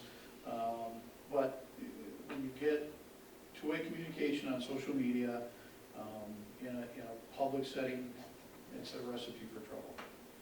Well, one of them you get in trouble real quick, is that next door. Yeah, I Yeah, won't go out there. Yeah. You know, I see it, but I don't comment. you I know. don't have Facebook either, so I'm like Wally in the dinosaur world. Mhm.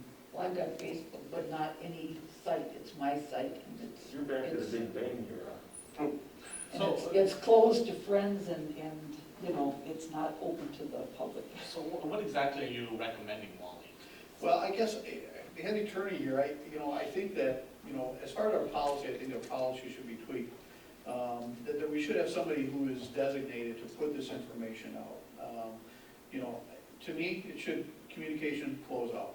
Communication in has to be phone call, maybe an email to a trustee, you can respond, and then we put them through the proper channel, or to staff. Most of the stuff, probably 90% or 95% is gonna go to staff. You know, when they come to elected officials and they've got a problem about public works, you know, or this in the street, usually you're gonna say, hey, Michael, forward it to him, can you take care of this? Or you're gonna forward it to, if it's a building or planning, you're gonna say, you know, okay, Jen's a contact her, and she can explain how this process works. We really shouldn't be the disseminators of information. You know, what we disseminate is through our votes on the board, when the board makes actions, you know, on agenda items. That gets pushed out. Now, that information, obviously, we televise our meetings, but, you know, there's some things that's important to get out to the public, and that's where the village public media, or social media, our Facebook site, somebody should be designated to push this information out for information only to the public. But when you get stuff from, you know, people that goes to trustees, it really should get directed to staff. You have to worry about a traveling forum too. Well, I respond always with email, and I respond either with Wally or Keith or both. And I do it really to cover myself. I don't want to respond to that person, and I always include Wally or Keith, or, you know, Keith and the department head is what I'll do. And I try to stay clear of that, or bring it to the board for the next meeting. And then I tell them that, I actually respond, and then you guys will actually see my response, that I'll try to get it on the board, or we'll talk about it at the next board meeting, something like that. But I always have someone with me on my response. I never respond alone, ever. But I don't have, that's my official email, you know, with weston.gov. My Facebook, I was on, I'm not smart enough to be on Facebook, so I got rid of it 2 weeks ago. I'm seriously not. I don't know what actually is happening on there. I don't know my daughter on Facebook, but I know her on the phone or when she's in front of me. So, I'm sorry, Rachel. Yeah, obviously I have a Facebook, you know, obviously for the, that, and I use that to push the information out, because obviously although the Village of Weston does a phenomenal job of really pushing out information, I also like to explain why I voted for, you know, specific things. And I think that's one of our First Amendment rights as elected officials that we have here. Now, however, I do agree with the fact that we as elected officials shouldn't engage with individuals on discussions on social media efforts. So if anybody was to reach out to us, like for example, if there was a constituent who reached out to me via Facebook, I always automatically tell them to email me on my official email, or give me a call, and I will direct them to the direct individuals. I think we as elected officials here, when you take on that social media platform, you need to be aware of the potential consequences, and also be able to, I guess, behave in a well manner. And I guess, you know, I know that the League of Municipalities, and there's no state statutes that's currently really out there that really determines anything, or sets, I guess, recommendation on social media platform. Am I understanding this, Attorney Edie? Because I know that Root Aware does presentations in the past where they mentioned that there's currently really no state statutes that really governs this portion, because it's so new. Am I understanding this correct here? There's no state statute, there's an informal attorney general opinion that talks about whether you can have a social media site and whether it's a public record or not. It also has a footnote that talks about the concerns that they had that weren't raised in this particular question, but nonetheless, they felt compelled to mention it, and that was the potential for the walking quorum. So it's, I think you guys have hit on the main issues. It's anything that would be a quasi-judicial decision that you would have to make at a board meeting or a committee meeting. If you have information outside of that public meeting regarding that particular issue, you may have a conflict of interest. So if you don't want to get engaged in talking with people about issues that may come before you. And so quasi-judicial is really how it sounds. I mean, if you're going to be a judge and you're going to vote on whether evidence meets a certain standard, then you can't have any, information that would sway your opinion outside of what you hear during that public hearing. Counselor, can you give us an example of a quasi-judicial function? I know the Plan Commission does this, and so does the Village Board. Right. I would say anytime there's a zoning-related issue that comes before the board that you have to apply criteria, that would be an example. When you have your board of review and you decide whether or not someone should get a break on their tax bill, let's say. Any time, a license, whenever there's an issue with respect to a license, if you already have information related to that you are considering outside of what's presented as evidence during the hearing, that would be considered, again, a quasi-judicial function that you're exercising. So then how would we be able to develop a policy where we wouldn't infringe on elected officials or individuals' First Amendment, but at the same time also respect that boundary as well? Right. I think that's in part a reason why there aren't a lot of policies out there, because it's not easy to do. Certainly everyone has a right, First Amendment right. And board officials more so than employees would of the village. So what we have to look at are the potential violations of the law that you might run into exercising your First Amendment right. And we talked about quasi-judicial decision-making. That would just make you have to recuse yourself. So someone that may think you might vote in favor of what they're interested in, if they come and talk to you about that beforehand, they just lost your vote because you can't vote. Another example, the walking quorum situation. That's, I think, what most of the focus has been on, and that is if you are real-timing or quickly responding to positions on a website, and other members of the board are also doing that, and you're putting together your viewpoint on an issue informally instead of doing it at a public hearing like we are now, making the public hearing just a mere formality, that's considered a violation of the open meetings law. So you have to do it in a way that's not going to allow the processing of information back and forth among potential decision makers that could create a majority or that could prevent a majority. So if you have 2/3 vote requirement for a particular issue and you have 1/3 or more than 1/3 of board members that are talking about a position on social media, and they are going to oppose a position, that would be enough. It would be less than a quorum then. It's a negative quorum. A negative quorum, correct. So then you've got your other issues you have to be concerned about, like are you saying anything that might be defamatory, okay? Are you disclosing confidential information that was shared in a closed session meeting that you shouldn't be sharing with the public? Is there information that might be considered intellectual property to some third party that you're posting? Those kinds of things. And then when you start allowing people to post on your site, now, do they have a First Amendment right? So if you decide that you're going to take down comments that you disagree with, that might be an issue if it's considered a public, a public forum. So you have to have objective criteria for why you're going to pull someone's opinion from your social media platform if it's a public platform. And as long as the rules are applied consistently, regardless of viewpoint, then you'd be okay. But you want to have some written,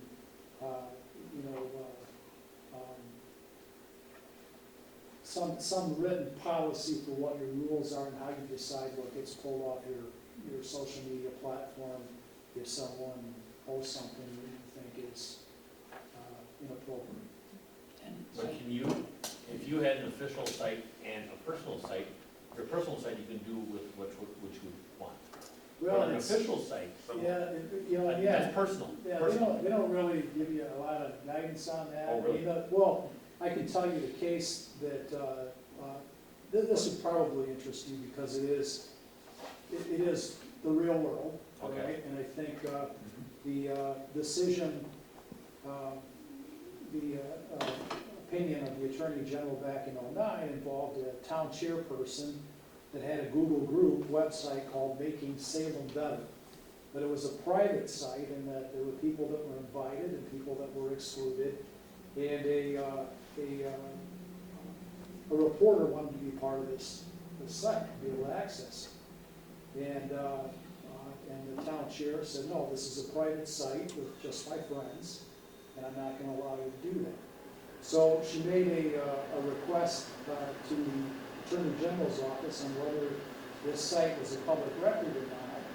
And in spite of the fact that the town chair said it is private, they looked at the fact that it was called making Salem better, and the fact that there was discussion about making Salem better, even though it was with friends. And the opinion of the Attorney General was that it's a public record. Now, the Attorney General said there's nothing there's nothing under the public record law that requires us to allow you to be a participant in this forum. But it seems to be a public record, and you would have a right to request it to see what's in there. So the same argument could be made of anyone's email or social media account. If you're addressing public issues on a private account, people, may try to get that information. And they may be able to get it if it's, if your private email or your private social media, if you communicate village-related issues, then it may not be protected.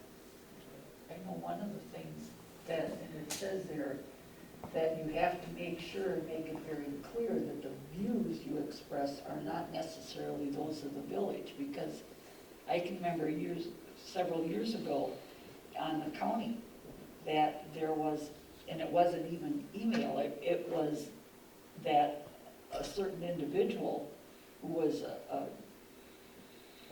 head of his department actually didn't agree with one of the positions of the county, and he was going to other meetings and state meetings and kind of expressing his opinions as to how this should be done, and they were taking it as being a position that the county had, and it wasn't. I mean, that was not the county's position, but he was, because he was a representative, not elected, but he was a head, they took it as being gospel. I mean, that's the way the county was leaning, and there was a lot of issue with that. And I can remember we were in the thing, and that's one of the things you've got to be very careful of when you are expressing an opinion, or like I've already had done it, is saying, contact so-and-so at the village, or check this, but I have never given an opinion, because you don't want to make it look like because you are a representative of the village. And as such, I always said, when you are an elected official, you lose some of your freedom. Plain and simple as that. This discussion has brought up something that's been in the back of my mind. I make it a habit of reading a lot of stuff. Some people don't like that. But in reading the Plan Commission handbook, the one that Jan hands out all the time, you've seen it, well, that thick. Great reading, by the way. I found out that if an elected official votes in a quasi-judicial hearing at a Plan Commission, they cannot vote again if it goes to a higher level, they cannot vote again at, say if something went to the Plan Commission, they voted, came to the board again, they cannot vote on the same issue twice. They have to recuse themselves or abstain. Is that correct?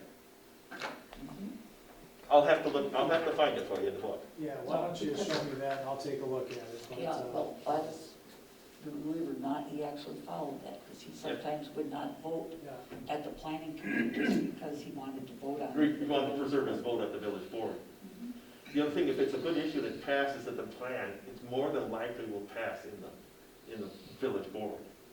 And I wasn't aware of that until I became a plan commission member, and I read through that manual. I guess I just want to say this. I guess it seems to me it's kind of difficult to develop, because a lot of the things that we're saying should be up to the responsibility of that individual as an elected official to be aware of. I mean, how can you really, as an organization, set a policy here to govern that, or to set a policy when it should really be that individual who's whoever is doing that Facebook page or that website link here. It's up to that individual to be aware of the potential consequences, and it's up to that individual to also make those statements and allowing people to realize that the statements or opinion of that individual is that individual's alone. I think it falls upon that individual rather than us as a village board here to make policy to specifically, I guess, govern elected officials in that capacity. let me just, that's just my thoughts. I concur. I mean, if the educational piece here is very helpful, and I think that Trustee Zhang and I are the only ones that have social media accounts. And Official. yes, official social media accounts. And we don't discuss village business. Once in a while, we will reshare something from another, but that's not correspondence. We sink or swim at our own peril, and I don't, and what Trustee Zhang said is right. It's up to us if we're going to be, or to be responsible. I think that having an educational overview is helpful, but I don't think that we can craft any policy that's going to be, that would pass constitutional muster or be fair to users. You made a statement, I agree with both of you, that it's your problem.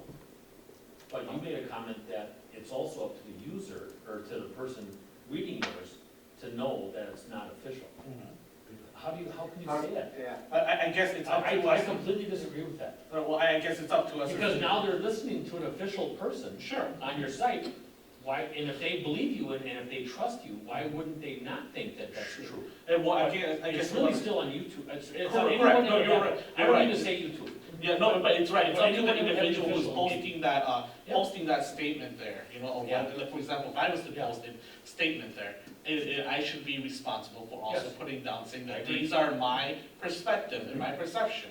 It's not, you know, on behalf of the village here. And obviously, if there's any information that the village is doing, you know, we're trying to get out there, obviously what we should also do is, I mean, if we have this page here, to include, you know, those individuals in there, or like, for example, let's say the whole election, you know, the whole election information there.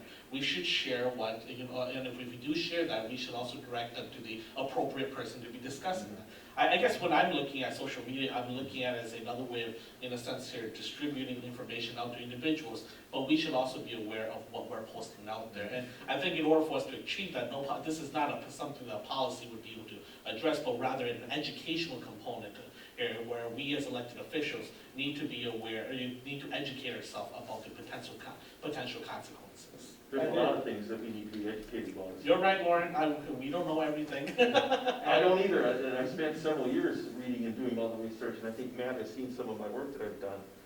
And there's a lot of stuff, and I read it once and I'm okay, I don't remember it, I can't have it memorized, but I know where to find it again if I have a question about it.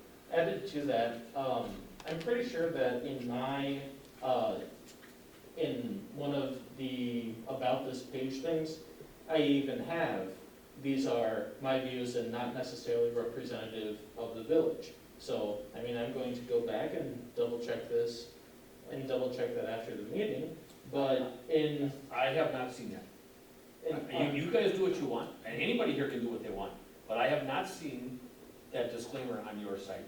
Okay. And then, as long as we're talking about this, Yeah. when you asked people to vote for myself and Yi and Hussein. That was on my personal Okay. Facebook Yep. account, not my Okay. trustee Okay. page. Because I was actually gonna call you, and I wish you wouldn't have done that. Because I purposely didn't put signs out this year, because I had some requests from some that wanted to be with me. And if I was out there alone, I would've been fine. Or if Yi would've came and put one on that and got that approval, that's fine. But I just didn't feel comfortable being associated with anyone, and I just wanted the chips to fall the way they were, so I didn't put signs out. And it's the first time I've ever not had signs out, so, but anyway, so, okay, that was on your personal site, Right. okay. My official Yeah. page is literally Yeah. Village Trustee Nate. Yep, yeah, I know that, I've seen it, But the question is, everyone knows you're a trustee. The same thing in law enforcement. It didn't matter whether I had my uniform on or whether I was working. I was a cop, 24/7, 365, and Wally knows the same thing. You can't do anything without being, he's a cop, he's screwed up, period. Could be That's why I nothing. didn't have a Facebook account, because of that. That's why.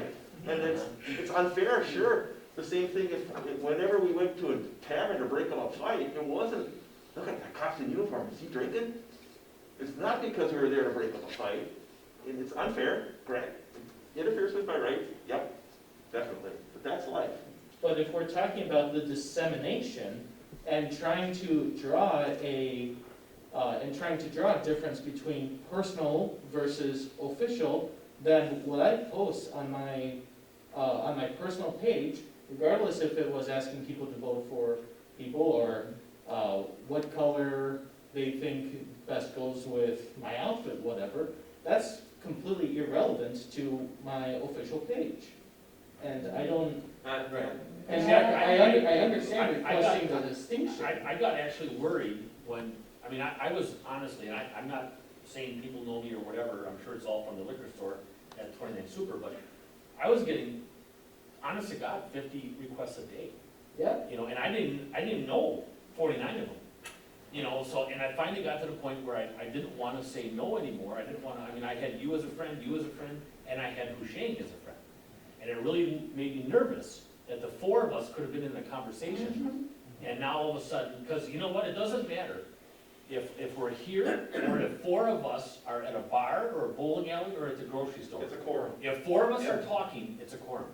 And I got really nervous sometimes when, you know, and I didn't have a lot of correspondence with you, but I could see your stuff, but you and I would go back and forth, and Husheng would.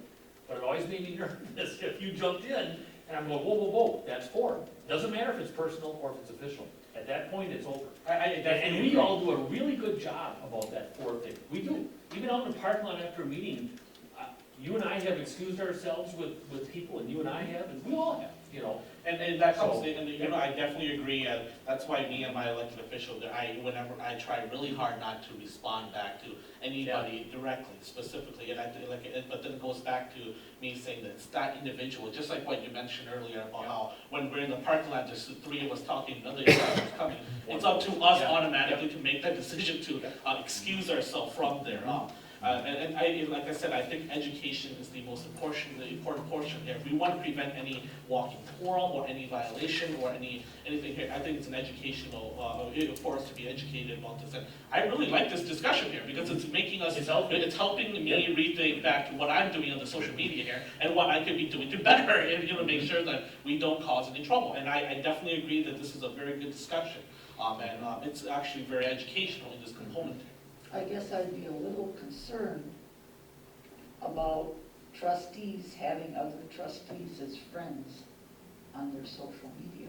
But we Because can be discussion- friends without social media too. Right. It's Well, just the yes. four of us can't talk at the same time. Well, right, So but if you're on Facebook Yeah, and you post something and you make a comment on it, and then you're on there and you can make a comment, and if Husheng was on there, he can make, that's a discussion. But Barbara, here that's equivalent to us having each other's phone number, and we Exactly. potentially texting each other. And Well, you see how this that's is getting right, to a very, exactly. and that's why you have to make it's up to the individual to make sure not to Well, do something like that. I'd be very cautious, I've had, like, I've seen your page come up, and I never make a request of anybody, never. And if I get an email on my village account, and it's from a resident, and they have some concern about something, I will say, okay, I may respond back to them, but I let them know that I'm sending this email to someone in this office. If it's dealing with village, you know, I send it to them, and I let them respond. Just to let everyone know, I just asked Matt for his business email address. I said I would send him the information on the platform. that was my next question. Well, you know, the one thing I got out of this, and kind of mirroring your comment there, I absolutely agree, it's on us. It's on us. It is. It's on us, it's on us to behave accordingly. Yep, I actually like that, so, good. I was worried about this conversation when I saw it on there, and I'm telling you, this has been a damn good conversation. I really enjoyed this conversation. Actually, Very healthy, very healthy. What you might want to Very consider good. doing is putting together just the best practices. You don't have to have a policy. Right. But I agree. everyone should know where, you know, Mhm. where the problems lie. Yes. And so with the quasi judicial and the walking forum, those are huge. I mean, we're talking about Facebook. Well, if you post something on Facebook and 3 of you just hit the like button, that's all you would need to do, right? I mean, think you only don't have two to- of us have a You Facebook. don't, you don't have to comment, well, okay, so I'm looking at the old guys then, okay? Hey. All right, so you got. What are you talking But about? if Mark and Hushain Oh, that hurt, Matt. Yeah, hit like about a statement, and it is something that yeah. you're talking, I guess I would be real cautious, I honestly would about Well, how and many they both, everyone has said that Right, it's on us. and it It's is, on us. it is really on you. Yes, Because it if is. you violate it, Yep. you're the one who's gonna get fined, Yep. and there isn't any insurance to pay it. Oh, So it's whoever, so you're right, I mean, everybody that's a board member, you are personally responsible. The only advantage, I think, of having best practices would be just to know, have something that you can refer to when you get going, because in 6 months, I mean, the lines get blurred, as we move on. It would be nice probably to have something you could refer to. Like a handbook for elected officials. One thing I would be supportive of if Attorney Yu wouldn't mind would be helping us draft some sort of disclaimer so that Trustee Feeney and myself would be able to put on our Facebook page, definitely saying that this is the opinion of our individual and, not the opinion of the village here, so that way, and the more I'm thinking of it, maybe we should do that ourselves. This is why This is probably a good idea. just so that way, and the more I'm thinking about it, the more it's, and like I said, this is a great discussion because it's making me think here to make sure, obviously, to ensure that we're not fringing, obviously violating or violating any open meetings or something, or any other laws that could potentially come back and affect us Right. or the village here. And Could affect, yeah. Yeah, you probably, when you make a statement, you should probably state that right away, not just having it on the top of your page, because let's face it, you don't, but if Well, you're The last time I talking got to a me speeding directly. ticket, I got pulled over and I told them I was speeding as personally, not as a village trustee. So- Really? Did that work, Mark? It did not work. Well, all right, so I to couldn't. to quote our cameraman, he said, he's covered a lot of these meetings on social media, he said, he's just going down the rabbit hole. So we don't want to go all the way down the rabbit hole, which I agree. Right. But I think a couple main points. Number one, I wanted this to be educational, so people at least understood what the pitfalls are, that you should and shouldn't do. And the other point, I think, for the village standpoint is, how do we disseminate our information? And I think that should be a little more formalized. Rather than having 7 trustees potentially try to paraphrase a village action or something, it should come through on a village site. It should be a village Facebook set through, designate who is going to put this information out for, information that we need to push out. But my fear is that if we put, if John says, well, I want to focus on this, we had a board meeting, but this is what the point I'm putting, and he has it, and Mark has something different, we don't want mixed messages going out. We want consistent messaging going out to our residents for things that are happening in the village, decisions that were made, directions that, whether it's ordinances, whether it's, events, whatever it is, I think it should come through the village, not through individual trustees. We should be talking to our constituents, getting feedback, we do that verbally, but, obviously the pitfalls of social media, are you backing it up? Is it an open record? Those sorts of issues.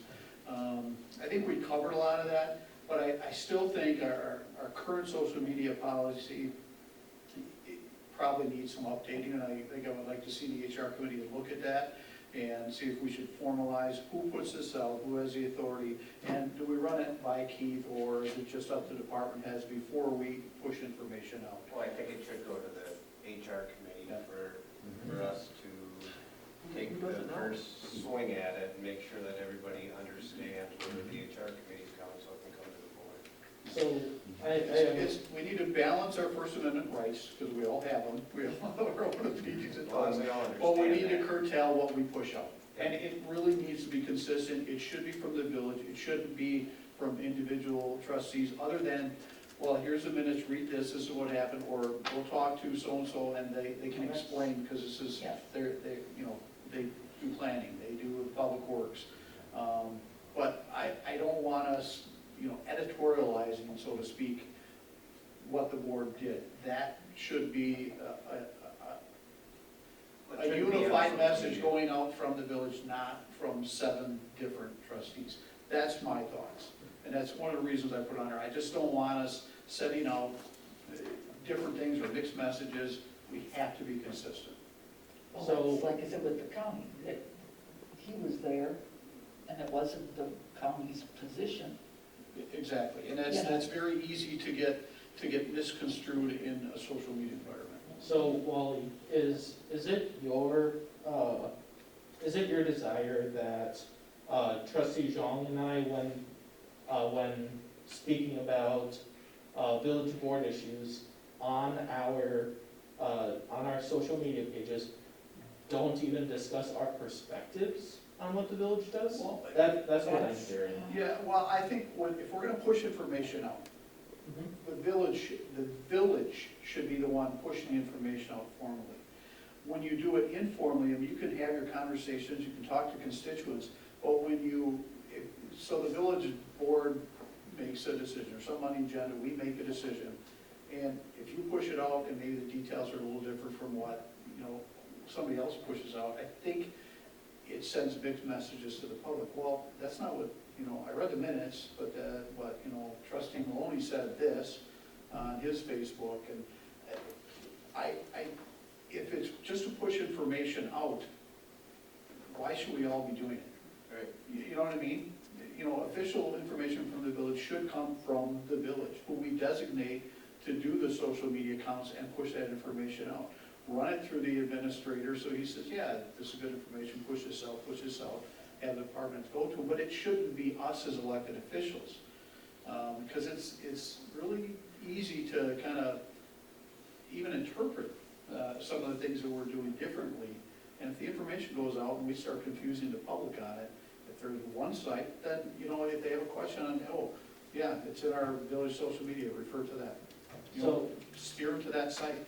So if you're talking about things like absentee voting limits or the aquatic center closing or things like that, then yes, I completely agree. That should be, because that's an official message from the village as a whole, yes. But if it's something that one of the 7 of us thinks very passionately about and explains our reasoning to our social media followers, then that's a separate issue, because I think that furthers public discussion and public debate. And as long as the trustee is aware that they're speaking only for themselves in that matter, and puts on their page that what they put out is only their own perspective and not reflective of the village, then I think that you can have that, and that it's helpful for citizens understanding why their trustees voted the way they did. It would be just Your your opinion. I have said You so wouldn't many, be putting my opinion. the one thing I'm very clear on, and I've said it many times in all my different stints here, as Lauren knows, is I am powerless unless I'm with you. I'm powerless. I'm still a trustee, but I have no official capacity. I can't decide nothing unless I'm in this venue with the quorum. And you just said debate. You said debate, so you would debate people individually. No, But you said debate. So would you encourage that debate to come here? Or you said debate. When I said public debate, I imagined it as stated out, or as any public discussion, whether or not. But see, now you have to clarify yourself. But the way I took it was you're gonna do debate. Go ahead, I'm sorry. So when I'm talking about public debate, I'm talking about anything that the public in and of itself is debating on, some of the hot button political issues that are going on throughout the country. We're not talking about here. So that's what I meant. I wasn't talking about me debating people on my site. Does that make sense? It does now. Okay. Yeah, but so what I'm thinking is, what I usually do is I put my perception as to why I voted a certain way, not for me to engage into a discussion with them, but rather to put more, to explain to my constituents why I voted for a specific topic, not for, and and that's my intention on there. And I definitely agree, it goes back to what I said before, is that, and when it comes to, especially when the village, when we do, when we vote a certain way, whether it's for that specific topic or against that specific topic, there are some people that wants to be aware why that village trustee voted that way. And that's my personal opinion, and that's what I'm intending to do. And I'm not intending to engage into some sort of discussion with them on there. Okay, but you're only giving them why you I voted, voted not that way. why That's the board voted just that way. like a phone call. Yes, Just, exactly. well, I guess so you have what I would describe as, you have private accounts. You may open it up to the public, but you don't say on your page, if I'm using the right terminology, Sure you are. that this is an official Weston anything, right? I mean, this is just Nate Feeney, corresponding with people in his community about something, right? And you make it clear that it's not Village of Weston official, it is Nate Feeney talking as Nate Feeney, who is a trustee, but not talking on behalf of the board or any officials or the Village of Weston, period. And I think that, at least most people, my trustees young age and a little bit older, those that I have spoken with in person or over the phone, don't think that I'm speaking on behalf of the board. Yeah, so then you're fine, and as long as it's not a quasi-judicial issue, you can talk to your constituents about things. But it's different when you, because right now you said you have a trustee Facebook page. Yes. Okay, so personal is what you're talking about, what, if it's a trustee page, Yeah, I mean, the Village of Weston does not authorize any trustee to have an official social media platform to say what the Village of Weston's position is on anything.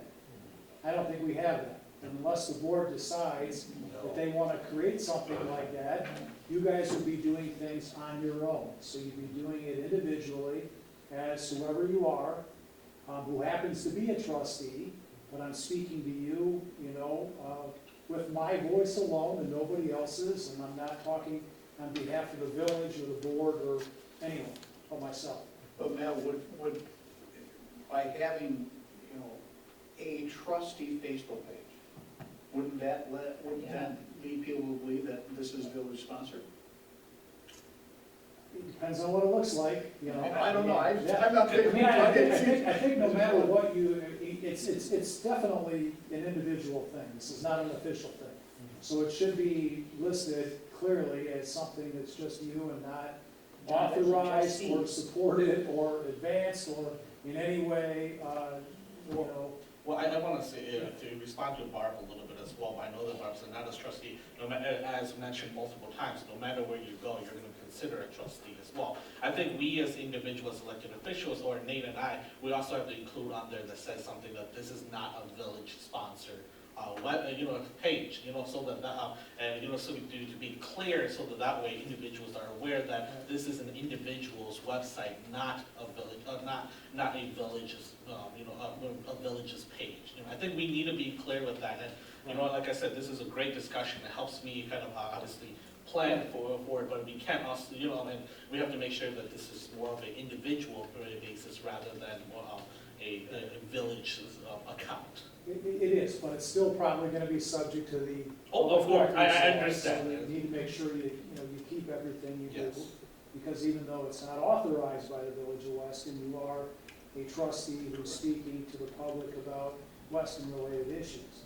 So, My question to both of you is, if someone made an open record request to you for every correspondence you had through your Nate Feeney Village of Weston trustee website, would you produce that? Yes, And- absolutely. I don't delete anything on there. No, I'm just saying, that's what it involves, that's one of the things that I also, when we first started with this email stuff, I advised every trustee that came on after me, don't ever use your business email address or your personal email address, because you are subject to all those things.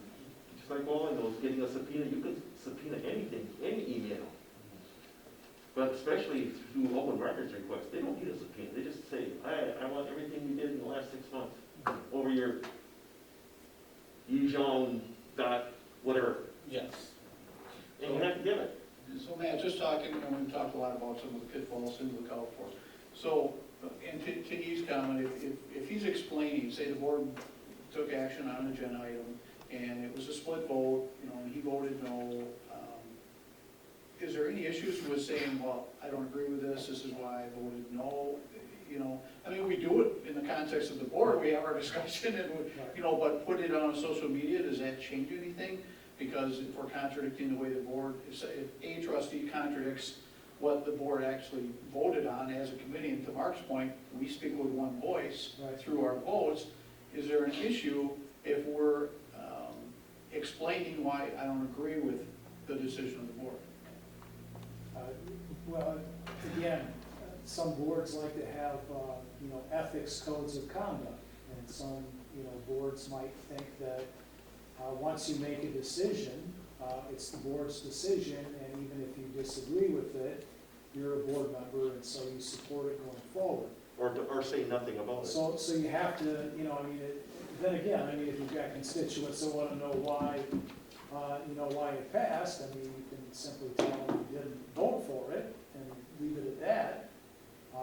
But that's really more of an ethical question on what you think your duty to the board is, and to your ability to work together and respect each other.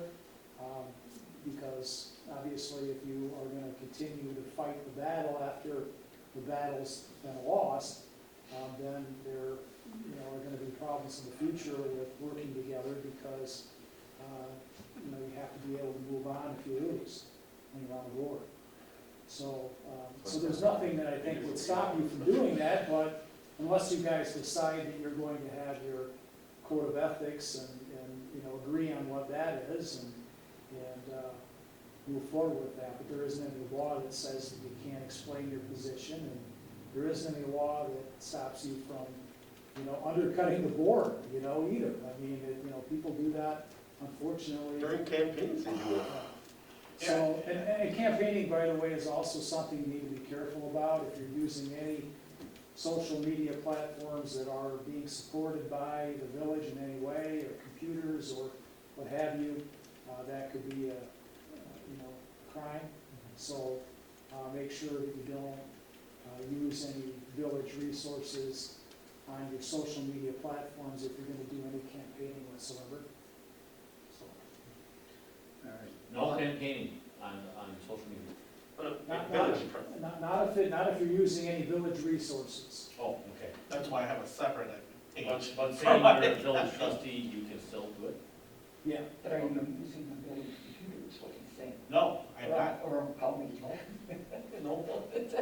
So there's just, you, obviously everybody, you got, it's good to be able to educate people and be able to communicate with your constituents, but you just have to be aware, there are a lot of places that you could get into trouble. And so that's why having some kind of best practices and making sure that you stay focused on what the rules are and where the line is, that's the important thing. Okay, well, I think we've, I have one question. Mark, go ahead.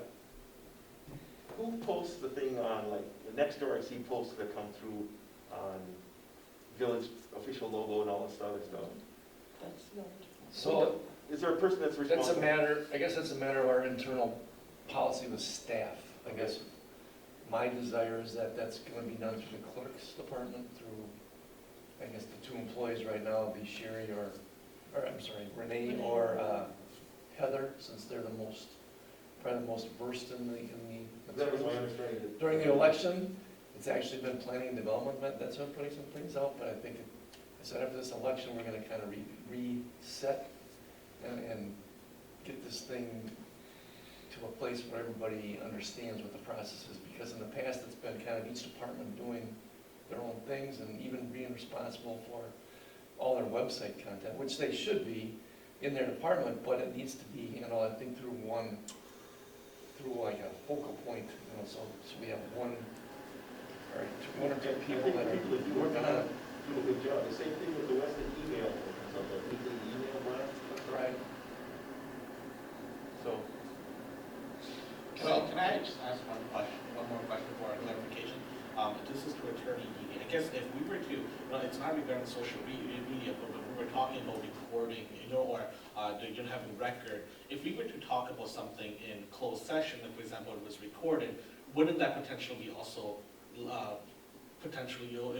if they did open record request, would that that recording device also typically be able to be subpoenaed as well too?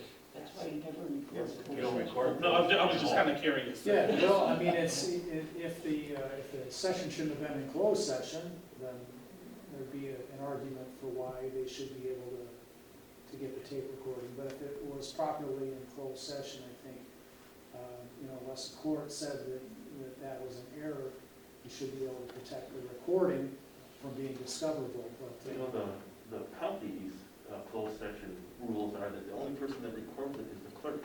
That's the county's. Yes, because I'm thinking I'm mixing the two before, and then when Mark said that we didn't record, I remember that we don't record in here. Correct. So, yeah. And that's probably the best way to avoid.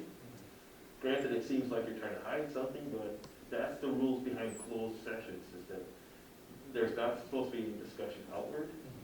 You can discuss actions that's taken when you come out of closed, but that's it. Because in the county part of that, there was a county supervisor that yes, I wanted to be in the closed session that he wasn't part of, and he wanted to record it. It was a whole... Okay, we're gonna close the rabbit Yeah. hole. Yeah. Oh, come We on. just went down the rabbit hole. It's early yet. And we're gonna refer to HR to look at what our current social media policy is. They can address those issues Thanks, on man. how we disseminate information formally from the village. Right. All right, remarks from trustees. Lauren? Yes, I do. I have something that I've given to our clerk. It's a request for a closed session under, Thank you, Matt. Thanks, Matt. hang on, my 54.102? yeah, it's under State Statute 1985, paren 1, paren C, pertaining to Village of Weston Ordinance 54102, paren B. Correct? And I gave her a printout of all the things so that she can distribute it. I would not, so that she can. What are we talking about? Yeah. It's Yeah. firearms and weapons restricted where prohibited. And those of you are in general. Yep. So the board has to approve allowing someone to come in here. That has concealed carry. Yes. Yeah. And you have to approve before, so. I wasn't a trustee. Only if you're carrying them. If you have a permit, that's one thing, but only if you're carrying. Pardon? I have concealed and carry, but I don't carry. True. Okay, so I have the board has approved that? Yes. No, Here, this if you're is for carrying. If no, I'm not carrying. Okay. Then you don't have to. So then if we were going to conceal carry, we would need approval from the board. To That's what carry here. Here. Oh, Yes. yeah, to here. Yes. On any village property. Okay, we just wanted clarification. And I'll tell you who it is, it's me. Oh, wow, Lauren, way to throw it out there. I may join you, I haven't for. Why should I be? I haven't, ever since I have. So are you carrying right now? No, Oh, it's in violation of the ordinance. okay, because otherwise you didn't get our approval. No, that's on the agenda. Okay. Even though Wally knows Just that we cannot just keep record of names, so that become public knowledge. We're good. Okay. There used to be. Okay, Barb, anything? No. Dee?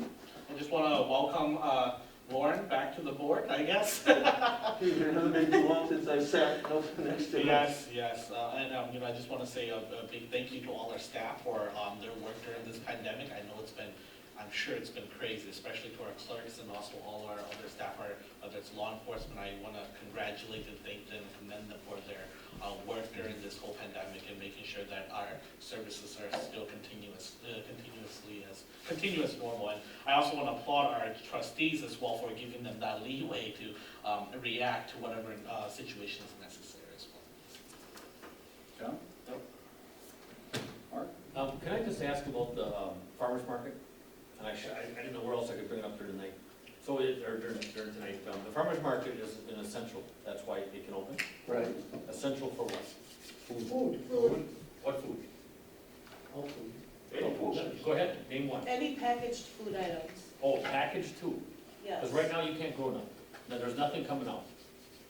And what I do every day, I get calls left and right from farmers markets to buy from us and then resell. And we don't do that.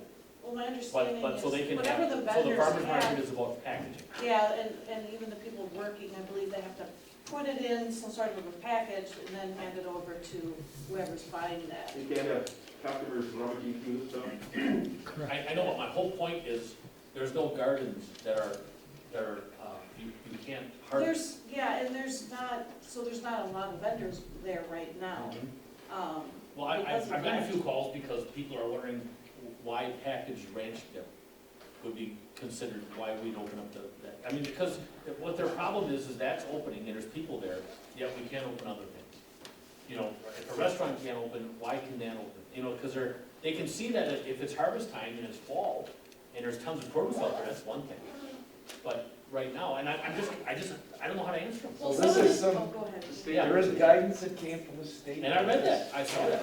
I guess, I know Renee had sent around. I talked to Renee about it, and I went and looked at that order, and I just, and I know, okay, so let's just follow the order, but I just was questioning the thoughts there, that's all. So you think that need further explanation?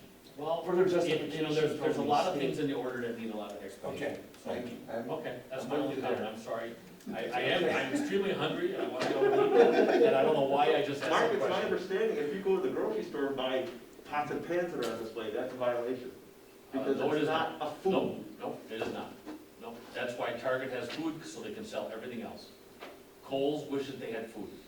Because they That's don't. why Menards said That's do it. why Fleet Farm has food and Menards, yep. Well, it's also. Dollar Store has Lumber's food okay. also. Yeah. I'm sorry, I can't believe I just brought all that up. I might actually have talked more to Nate with, so. Nate, your Well, job, Nate's If job we're is to beat being Mark. challenges now, You just rebutted your own, yeah, 7 years ago. hey, I was born then. We have a lot of things to think about as the pandemic continues to make its way through the state and through the country.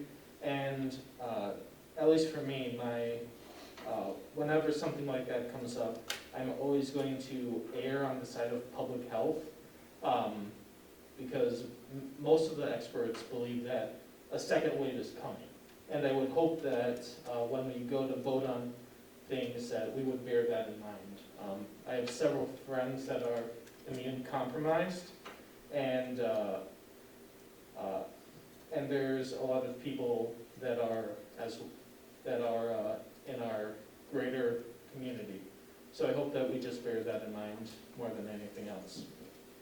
And tobacco's still legal. Yeah, still alcohol. Amazing. Well, alcohol is a vice. Oh, Anyway, all right. Okay. Remarks for me. I think we talked about enough, this whole pandemic stuff. I feel for our businesses, we need to get stuff opened up sooner rather than later. It's not just health, there's a lot of factors that come into play, and people are hurting.